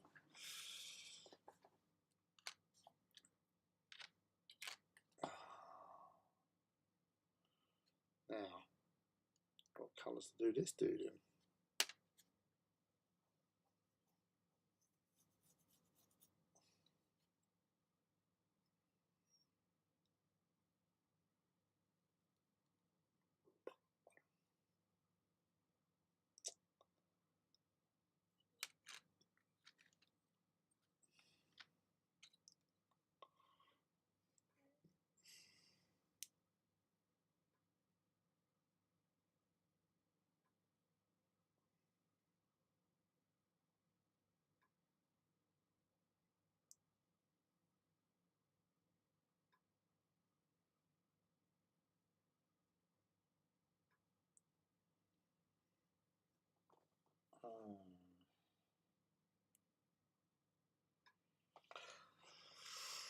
I'm feeling red.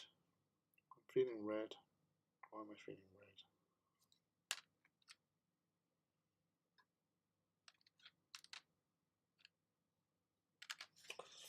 Let's have a look in the colour spots.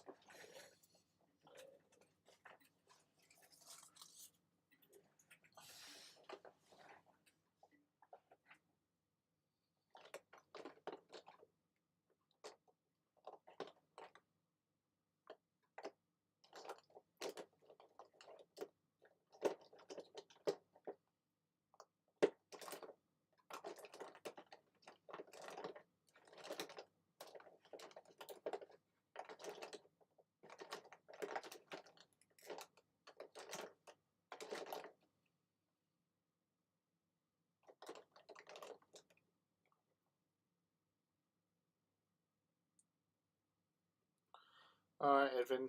Thanks for hanging out, dude. Sweet dreams.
Bright red. I I'll start with a Mephisto on base and then I'll go up from there. Although I do have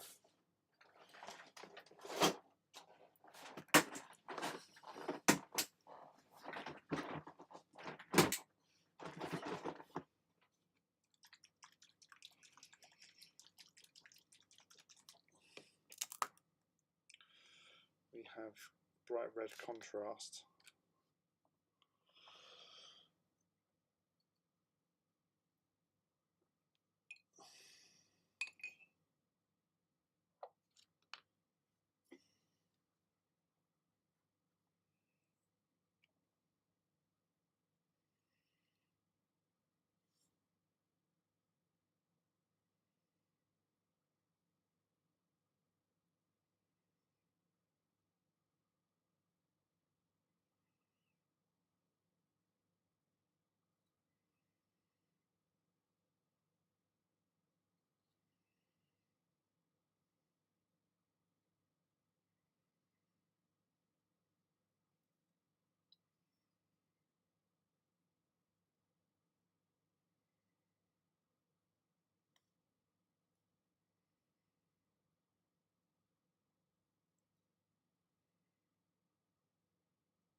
All right.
So you got the white at the pads, our plates.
Oh yeah, Leaky, sorry, because you wasn't here first thing earlier on.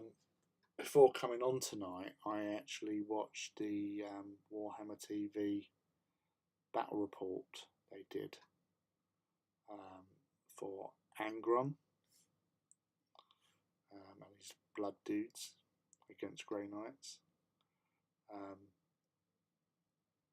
He got taken out in the first turn.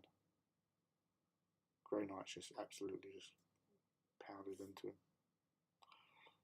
and unleashed all their psychic might.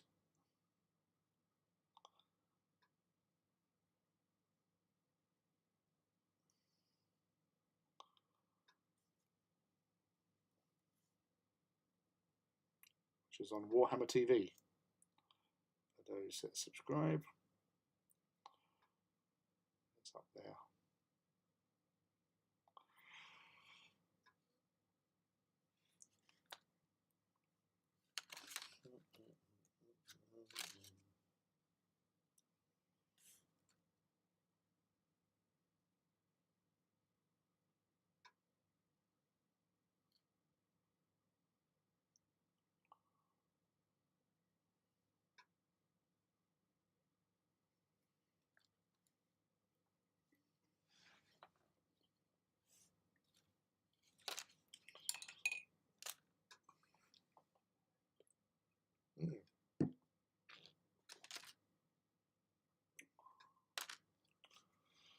Too bright for my liking.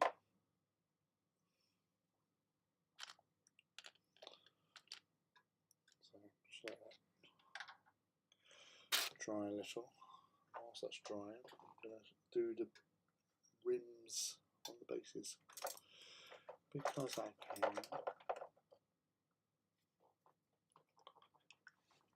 Get that.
Yeah, the new Angron. Simon and Nick playing on the latest battle report.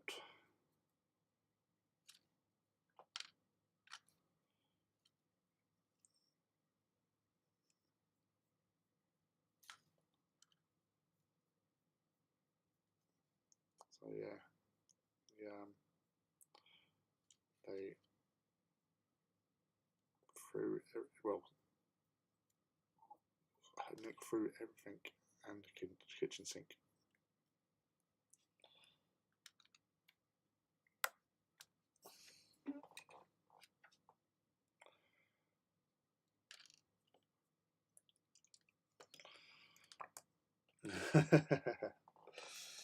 Well, yeah, of course he'll be back.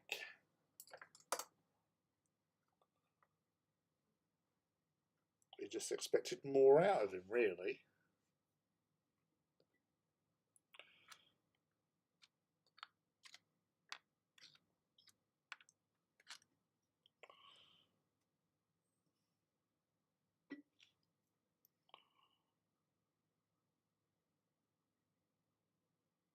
Wow, deja vu.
Yeah.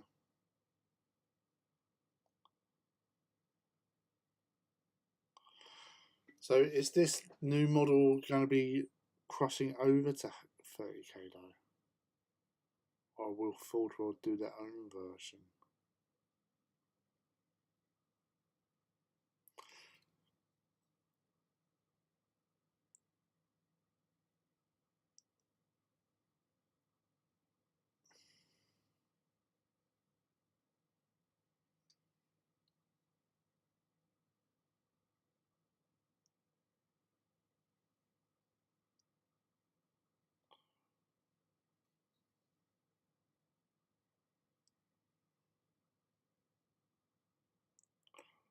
Obviously, Horus Ascended is in the book.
I was discussing this with Matt the other day. I don't think we'll get the Demon Ascended Anger, maybe a slight different pose or more stationary pose. 8's for everything, as in a Forge World sculpt. Yeah, now they've done him in plastic, the Forge World sculpt seems unlikely. Well, I always thought that from way back when, because when they released Betrayer, I was at it was Games Day, wasn't it? Games Day in Birmingham, and got into this Forge World seminar, or one of the Forge World seminars. It was the afternoon one. We had two, so got into the afternoon one.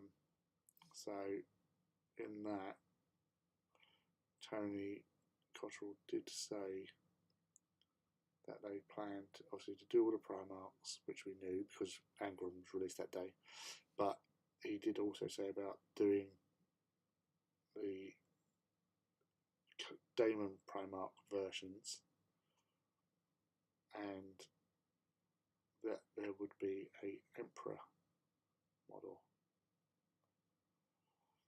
So I thought that it would make sense for Games Workshop to do the Primarchs, Traitor Primarchs in plastic. Or it might have been when they announced they were going to do them in plastic. But it would be make sense for them because then they can include them in 40k games, as that it was intended. So they earn more money out of it, as well as having them being used in Heresy games.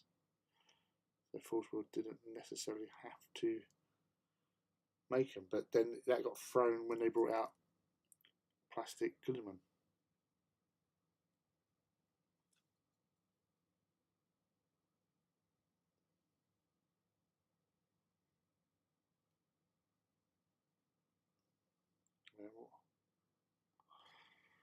But then plastic is easy to work with, and for kids, health and safety. So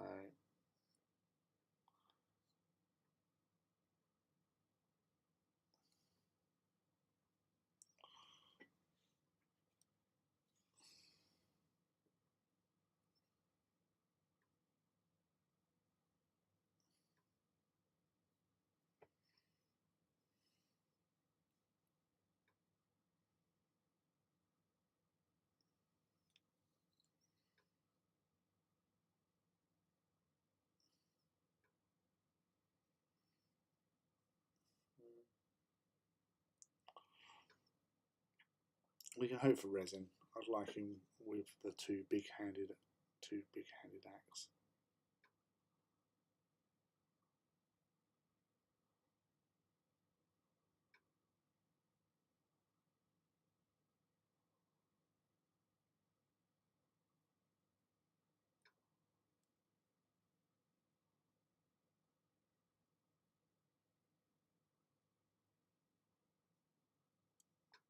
So that Gorefather,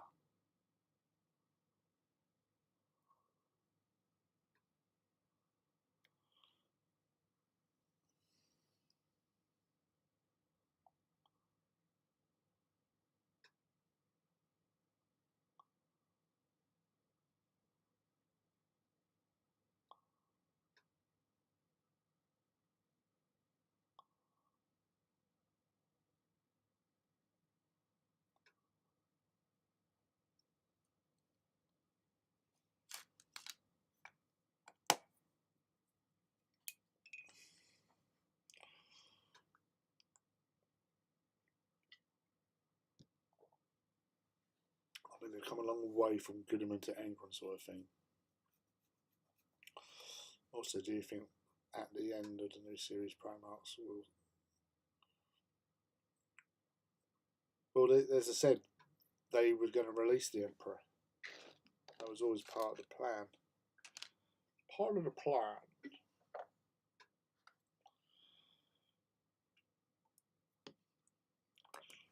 I said, you'll have the Emperor. And it's even more likely now because they've got a model for Horus Ascended, who was on par with the Emperor, apparently. By all accounts. Pardon me.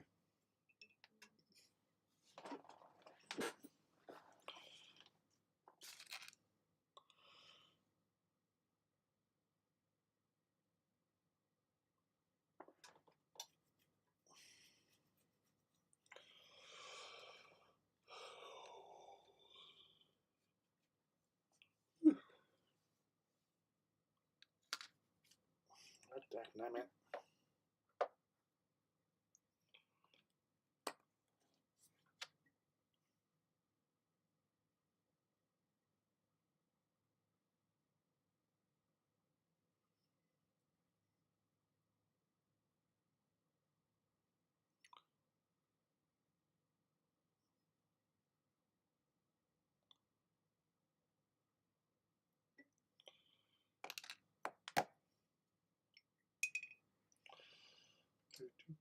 Two.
Yeah, it's not a list entry, but he was mentioned under leadership for Army Warlord. Horus Ascended was insane, has insane stats. Well, that's why he's 1,000 points, whereas he used to be about 600, is it? I think. Unascended.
Oh, Leaky, I have got a certain package from you for Ivy in the car I picked up from Phil the other day.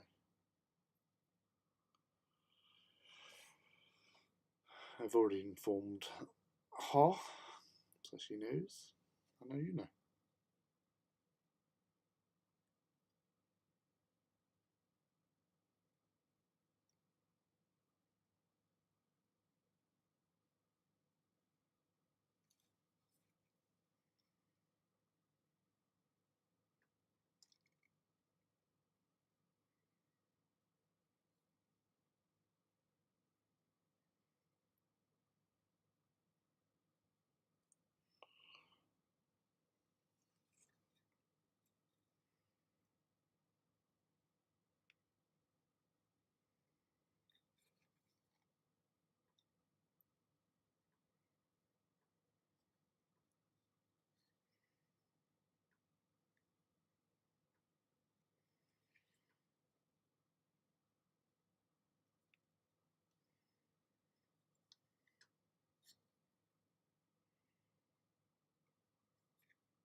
I picked up a package for Ivy from you, from Phil.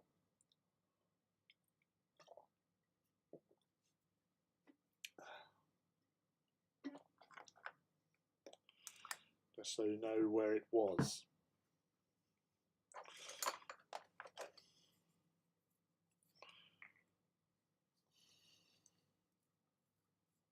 I'm assuming it's Night Lords.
Well, that's good, Luke. Hopefully,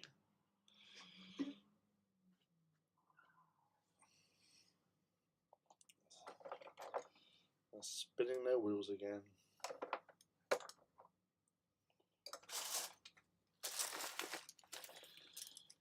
Hopefully, you'll have them for the walk.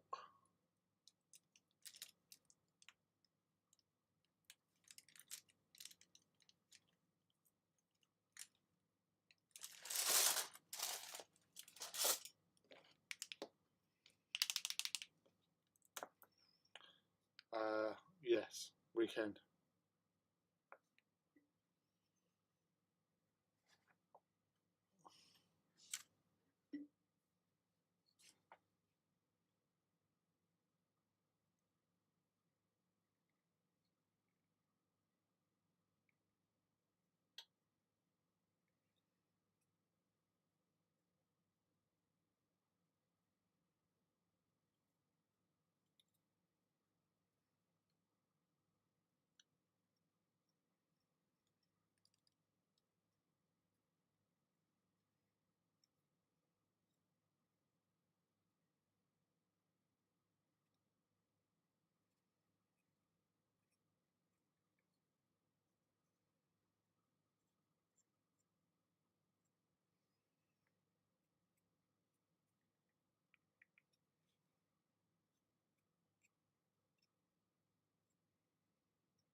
It was sealed.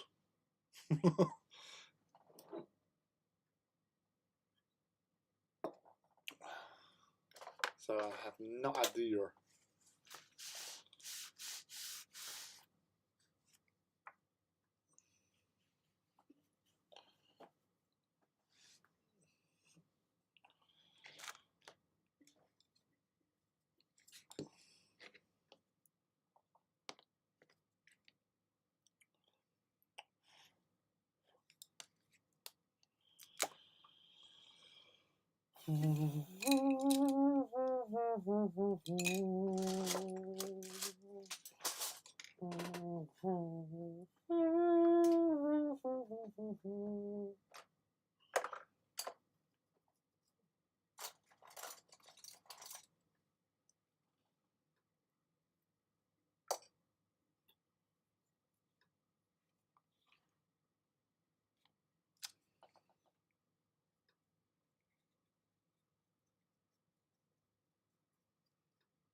I said why.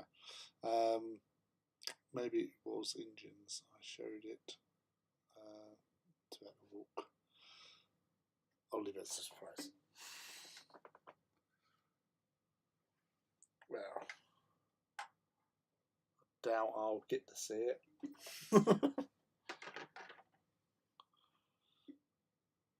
Oh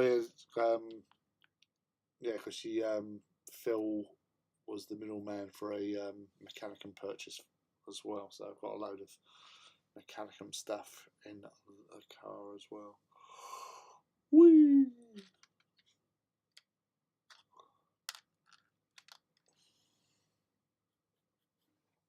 Right. So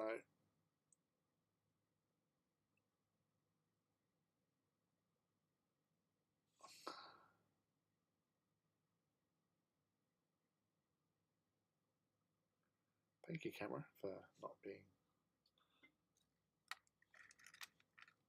helpful.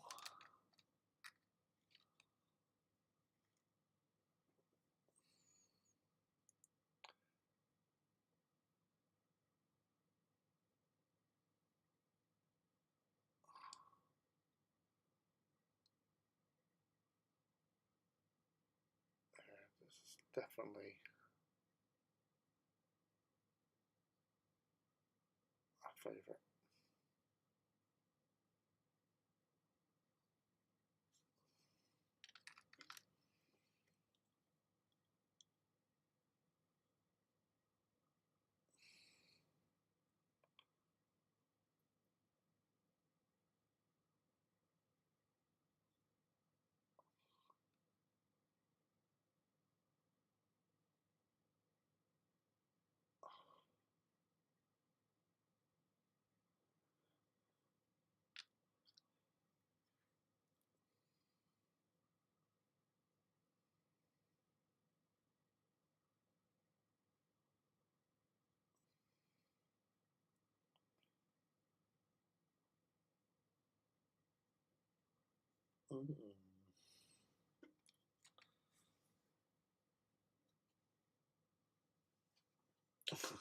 Ooh, and very ooh. Indeedy do.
Coming along like that.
Can't stop thinking about a new warhound now. 2 new warhounds. He got the warhound fever.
Hello, David. How are you? What are you up to?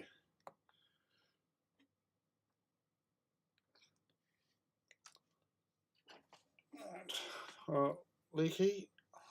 So so one dude, one dudette. Didn't that trim in gold? That's the Vallejo gold I used. Huh?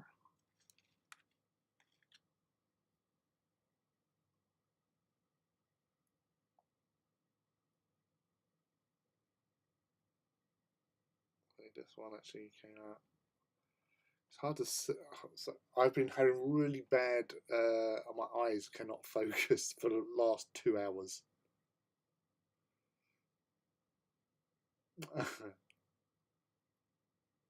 No worries. Secret squirrel stuff. Yes.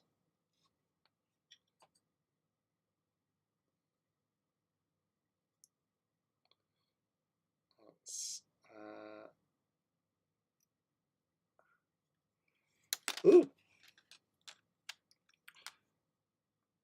Yeah. I wanted to go with orange as the main tying colour with all of these,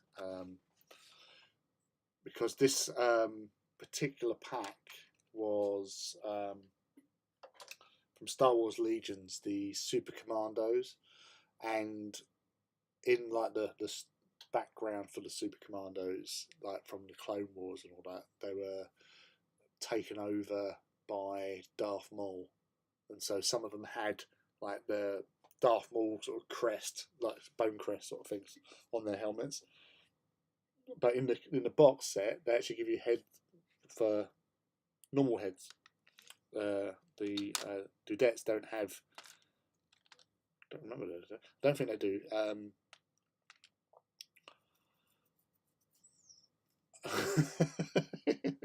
My eyes can't focus. I've been trying to keep it simple this evening, and it's like just trying to focus. I have really struggled. I don't know if they've got a light thingy going on here. They've got like it's one of the ring lights, and normally it's a lot purer light. Well, that's lighter for sure. So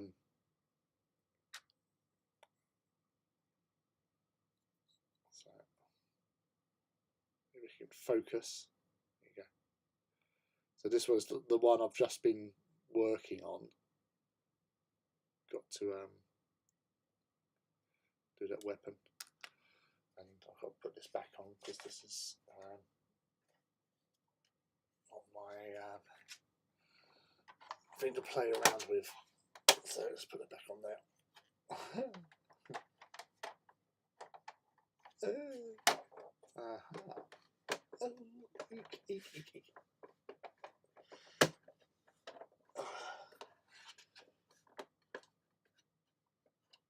Oh, maybe if I had it in the right position as well, that probably would help. Want that. Oh.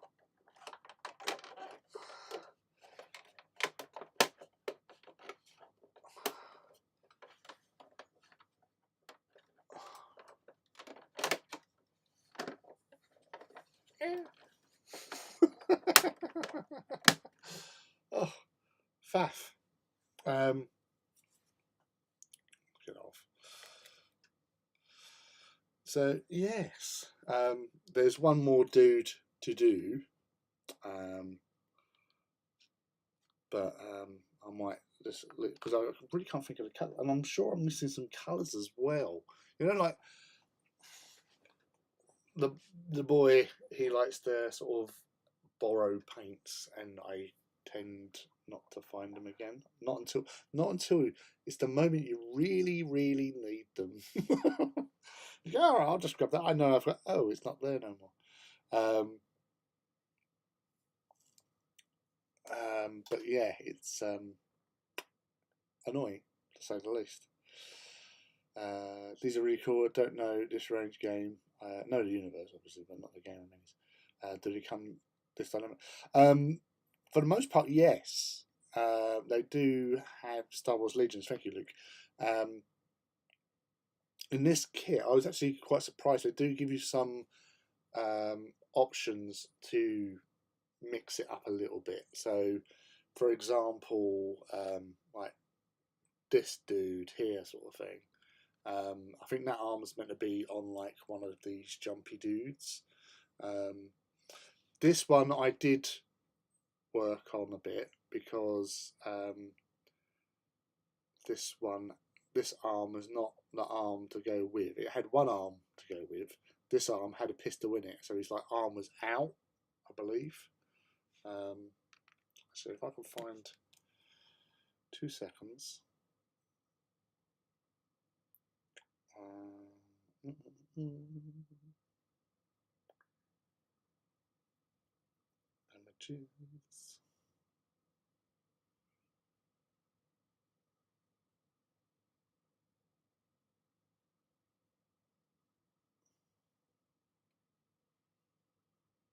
Yeah, so like there's some of the heads. So that jumpy dude there had that sort of big weapon. Then you got that dude who is that one. But so we had the 2 versions of the heads. So there's orange dude or dudette, sorry. That there. But they do have one where she's holding like a pistol with the hand underneath it, support. So, yeah, so that arm, oh, I don't know. Those 2 arms should have been on this dude as he's sort of wee jumping across and stuff. Yeah, who's that one?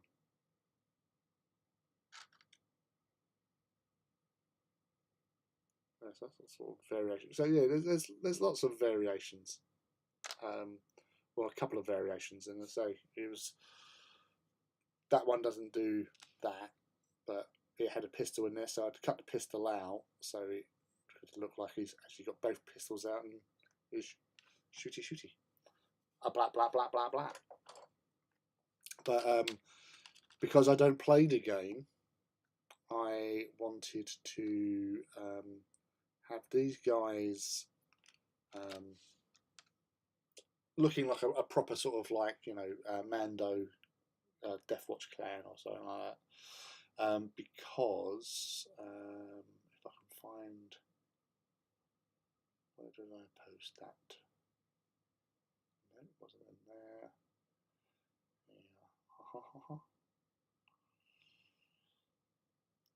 Yeah. Yeah, so when Brian, I was doing Star Wars roleplay around at Brian's, and I came second in the points total over the weekend, and I won a spaceship, which is that thing, which is the Mantis, it's called.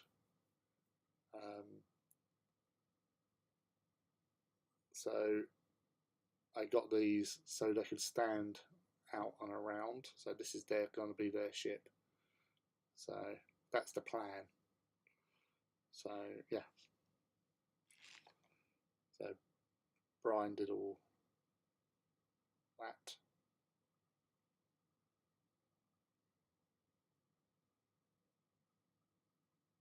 Yeah, I just thought I just wanted to have them to be on there. I might not see the chat all times. I'm favouring the vid. Use part of the screen to use. Let's see the arm working on small format to see consistencies. I don't see when working close up. Yeah. So that.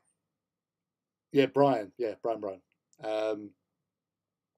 So it was our 3rd Star Wars game for his birthday dinner, and yeah, there was myself, my character who is a Wookiee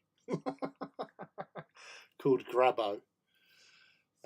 When organising what characters, I asked him, just fancied it. So can I play a Wookiee? And he went, yes, but you have to speak Wookiee. So I went, okay. So literally for 3 years, I generally will go, or I've got a little sound box thing that I press and stuff. But the character's actually invested in learning Wookiee. So it makes it a little bit easier because initially in the first game we only had one guy, and that was my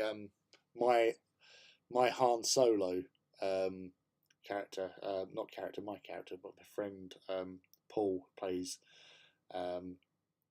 this character who speaks like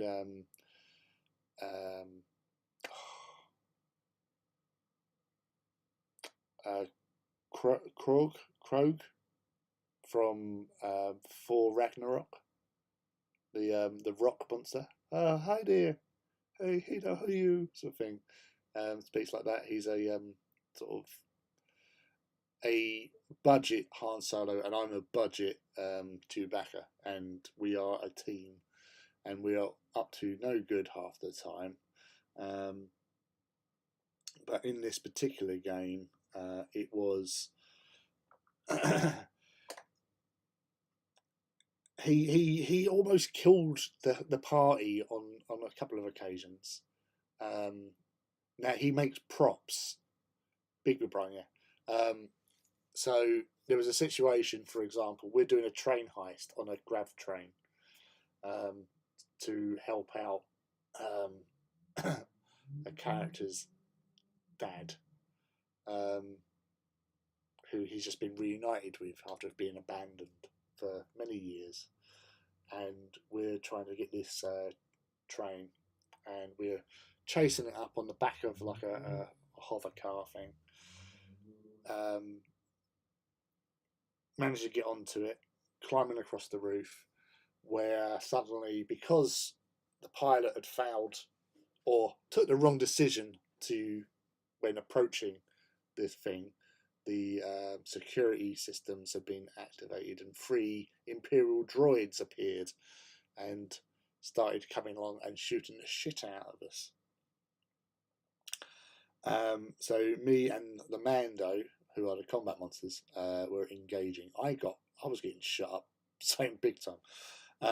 But as Paul's character was coming along, I told him to go through the hatch of the train trailer carriage we were on, which he did.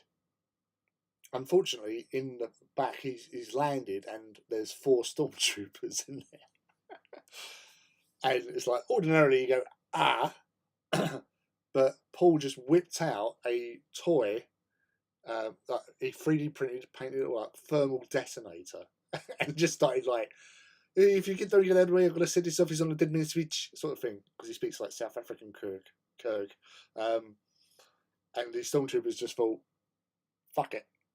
So they jumped off the actual train. So it's like, wow, that's really good. The carriage in front was an open flatbed one, which had an E-Web heavy repeating blaster on, which opened up on us and blew some holes in the carriage, missing Paul's character. But there was holes there, so he threw the thermal detonator out through a hole, and he hit. It blew up. But the problem with thermal detonators is they have a very large range area of effect, which really fucked us up. Caused the train to sort of split, like the 2 carriages we were on, flip over, almost crush us. We're hanging off the side of this carriage, and the main part of the train has moved on. So we regrouped, we got on the thing, headed off, done some healing, like medical shit. Caught up with the other train. I've jumped across and made it, like, some really good rolls on my part. I'm not going to lie. I made it. I did well. I did well. Got on top, walked up to the front where the locomotive was. And just as a guard comes out, and basically I had him surprised. And Brian gave me, as a close combat weapon, a vibro frying pan. Because I do a lot of cooking. My dream is to own a restaurant. I'm a Wookiee mercenary that has a dream of owning his own porg restaurant called Shay Porg, or Porga Porga was the other name we had for it. where we should, like KFC but with porgs. That's my dream. I'm a simple man. I live for that. So anyway, I've just backhanded batted with this vibro sauce frying pan. This security guard who's just gone flying off the train.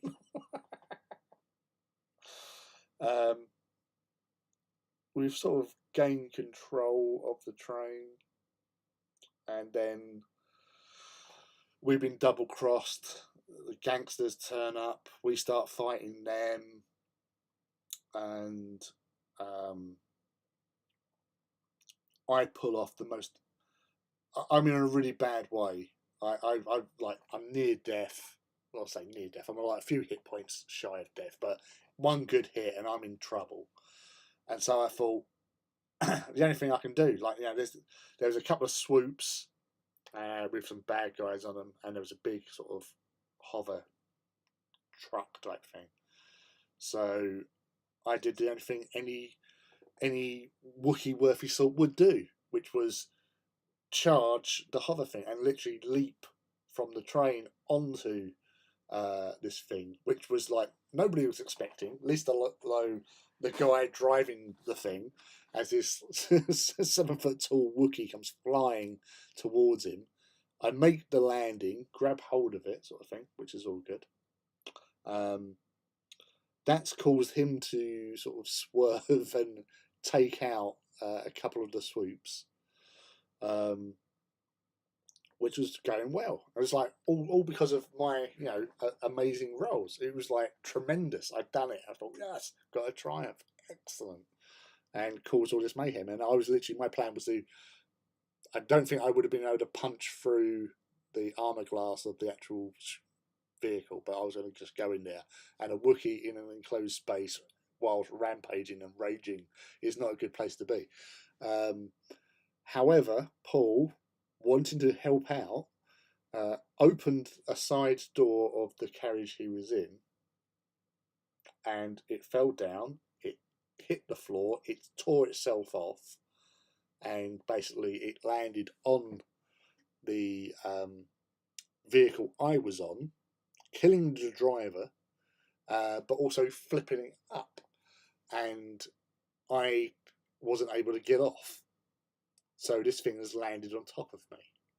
It's not good.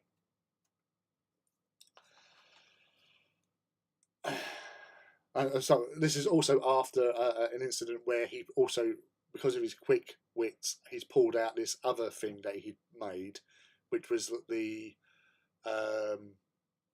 thing from Solo that there was after, the processed fuel, but in a jar sort of thing. He had that, and Brian's gone, you didn't have that on you, like when we almost killed each other just a minute ago. You don't have that on you, do you? And he's answered yes. And I've gone, you never say yes when Brian says you haven't got that on you, have you? And basically, if he had it on his person, everyone would have been dead, because that would. But it's stable. No, it's not. It's still an explosive element. It would have, like the explosions that happened and all this, it would have gone off. We would be dead. So eventually he said, no, okay, I haven't got it. I'll lift up my ship, sort of thing. So we got out of that problem. But now I'm underneath a fucking hover vehicle, crushed.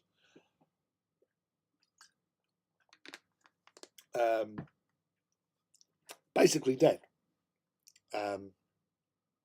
Pash, the character's name that Paul plays, has come bolting out, because we are sort of like brothers, sort of thing. I'm the sensible one, even though I am the most reckless thing you could ever think. I am the sensible one out of the two of us. And he's come running over. He's grabbed hold of this med pack that one of the other characters was bringing to me to administer. He grabbed that because it's me. Grabbo. He comes down. He starts to try to heal me, which doesn't work really.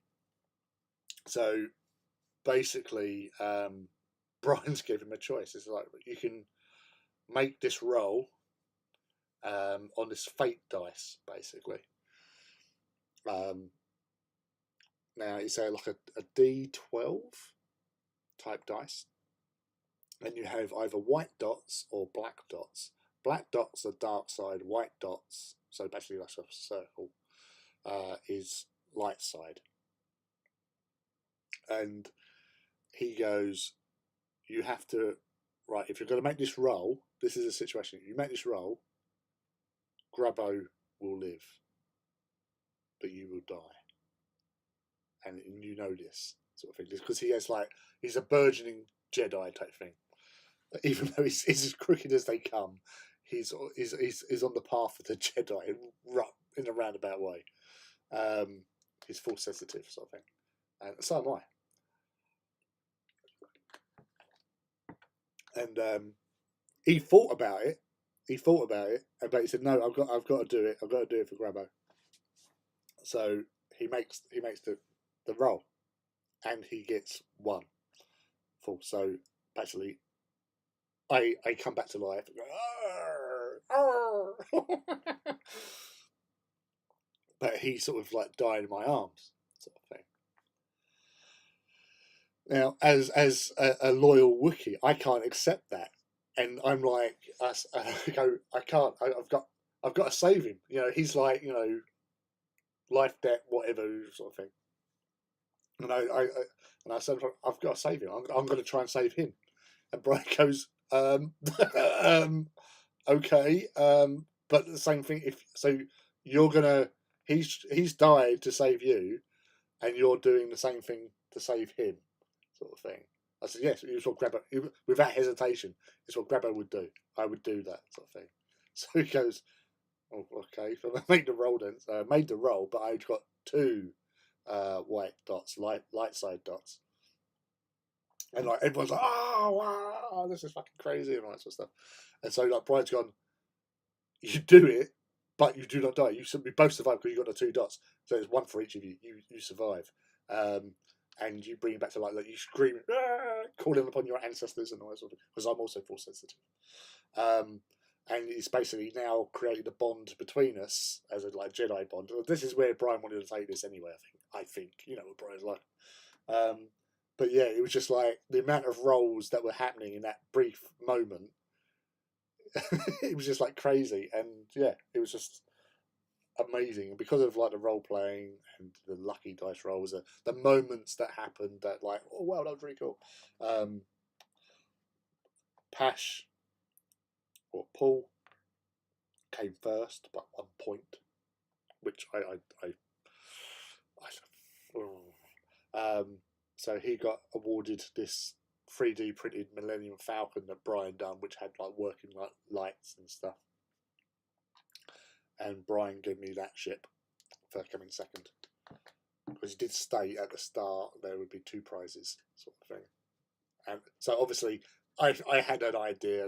You know, you had a feeling 2 prizes. There's 2 of us amongst the other people, but there's 2 of us there for us. We're going to win. And obviously through some epic role playing and dice rolling and stuff, we were successful in the end. And then I had this massive ship to try and find somewhere to put in the house. It's so big.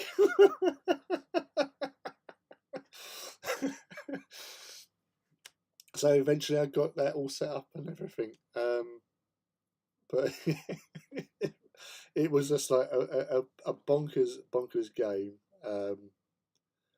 And I weren't in a very good, like my character wasn't in a great state afterwards. But the future is that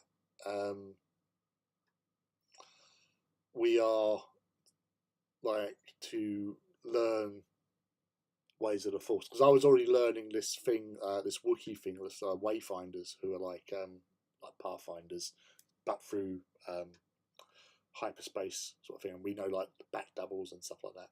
It's something that's been passed down. That's what path I was on, and I was focusing on.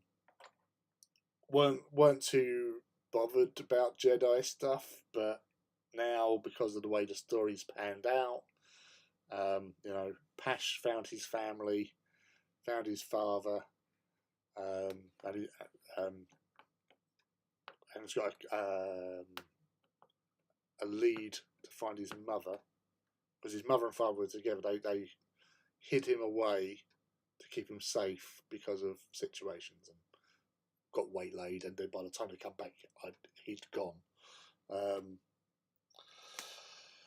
And yeah, I'm just, Wookie with dreams of owning a restaurant, who occasionally works for Black Sun Syndicate.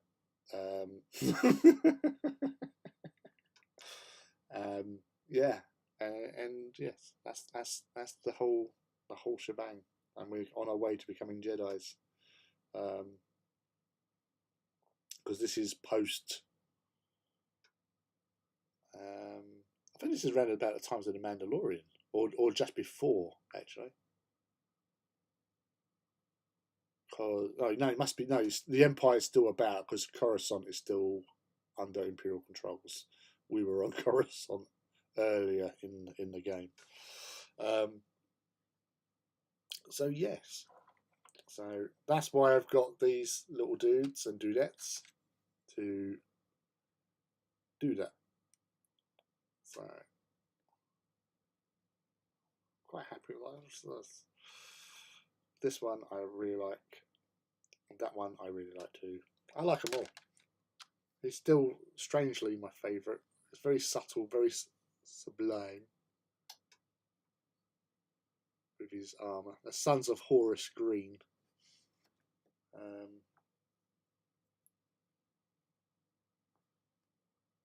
Then went that on. Luke's suggestion doing red.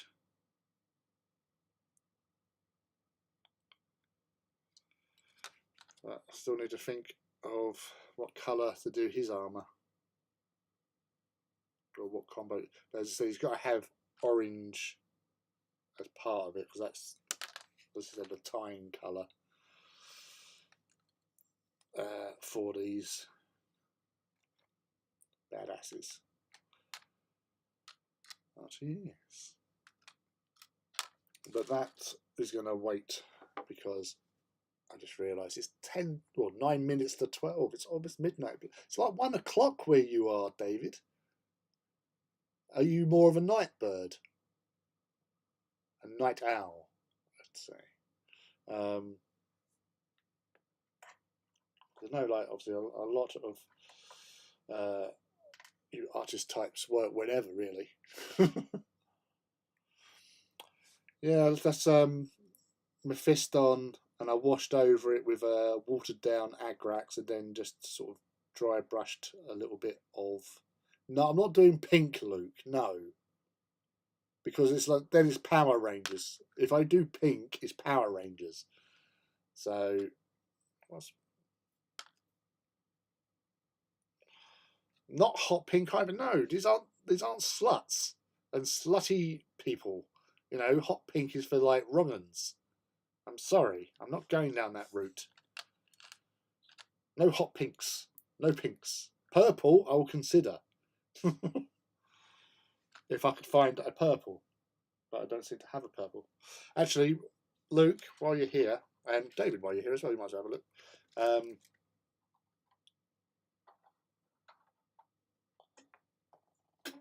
So Luke, you've seen 2 of these. Oh no!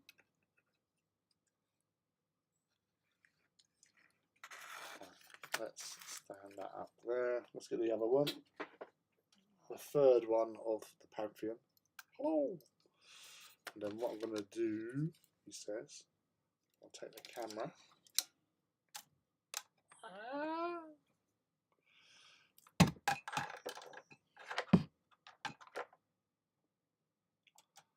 And there's the 3 of the little monkeys.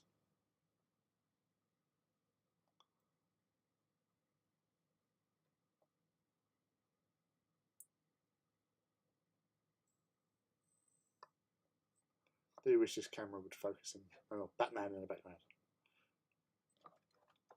I can't stretch that because I've got that pinned underneath that.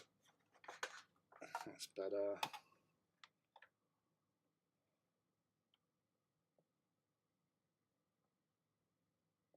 Big boy Titans. Well, little big boy Titans, because these are small ones.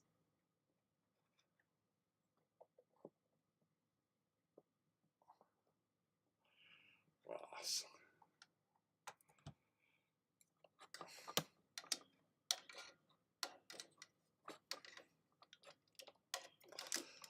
Well, you say that's sort of thing that you artist types like to do, just add in a little colour to draw the eye and stuff. So I do learn from some pretty decent people. I don't know if you noticed David Sonderett. He's a pretty good artist. You know, does lots of awesome stuff, including Night Scions that look like me. So yes, I have paid attention in the past. I do occasionally listen. I know it's hard to believe. Yes, it was. I've got to do. Make sure that lid's on.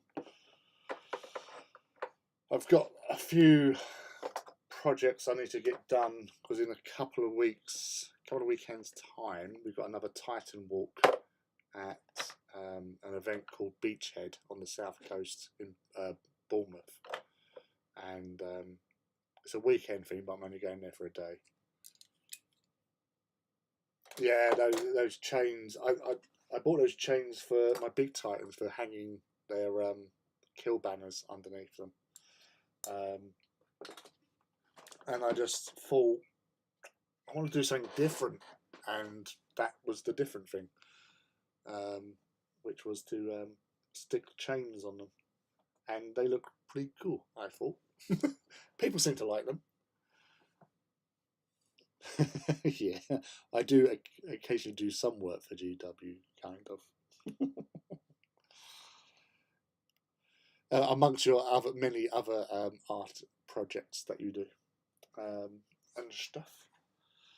And well, as I showed you that friend Ivy, who's normally in here, but she's busy. Your Sanguinius in the red armor is what she. I showed you the model that she had commissioned. Was based off of that artwork you did of that. That was just amazing. Yeah, I know she's busy. Sad times. Luke is Luke and Ivy are hobby children. I adopted them. So I've got they are my twins, my hobby twins. There's a couple of other hobby children that I have adopted over the past year or two actually. But Luke and Ivy are my the ones that I have most time with because they hang out here.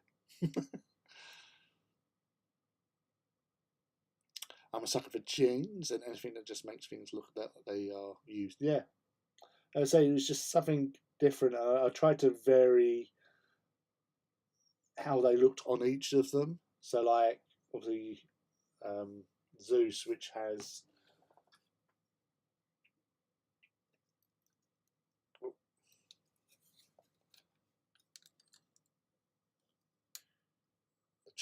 chains on the front there,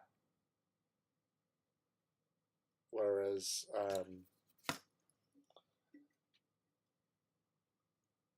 Poseidon has his lock there, obviously the groin plate and on there, and then Hades has a mix of off the front, off the side.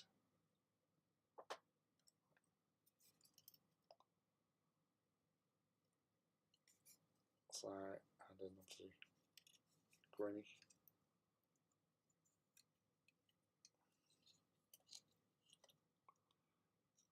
But yes, so they're just very lucky. how it all turned out.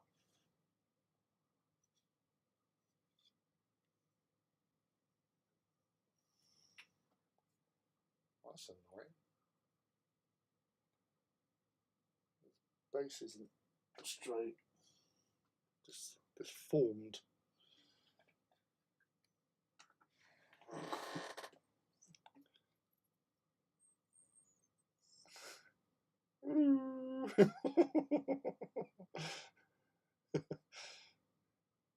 Yes, so the spare fist, because Luke is obsessed. Luke has those Titans in 28mm, but they're armed with dual fists. He has a desire to get into close combat and rip the crap out of people, and he's done it a couple of times at the last walk, but he wants to make a bigger impact with his rupturing of people's Titans, which he's hoping to do at Beachhead next month. Right, I'm going to call it there because, as I say, it's midnight now. I've got to get up early for the kids tomorrow. So, and so I'm surprised I've managed to last this long. But obviously, David, you turn up, and I couldn't leave you alone. I need to have a chat. I haven't spoken to you in ages. And it's normally the other way round. It's normally I'm talking to you on your YouTube. So yes. Thank you for coming along. It's been lovely, actually.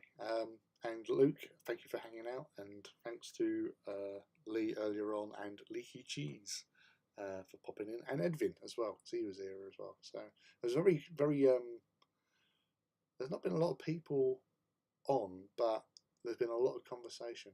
And that's good. Communication is key, I find. Makes life a little bit better as well. But anyway, thank you all for dropping in. Hopefully, I'll be back on Saturday for another live stream. My youngest is very much obsessed with anything Titan and or Knights and a dash of Mechanicum. He's a good lad then, because he's just like me. Can't go wrong with Titans and Mechanicum. And obviously there'll be more Titans and stuff occurring at some point in the near future. I'll be back to building Titans after I've finished these guys, really. Well, yeah, so love to you all. I hope you're all are safe and well, and everyone around you is super groovy and lovely, as always. Ace.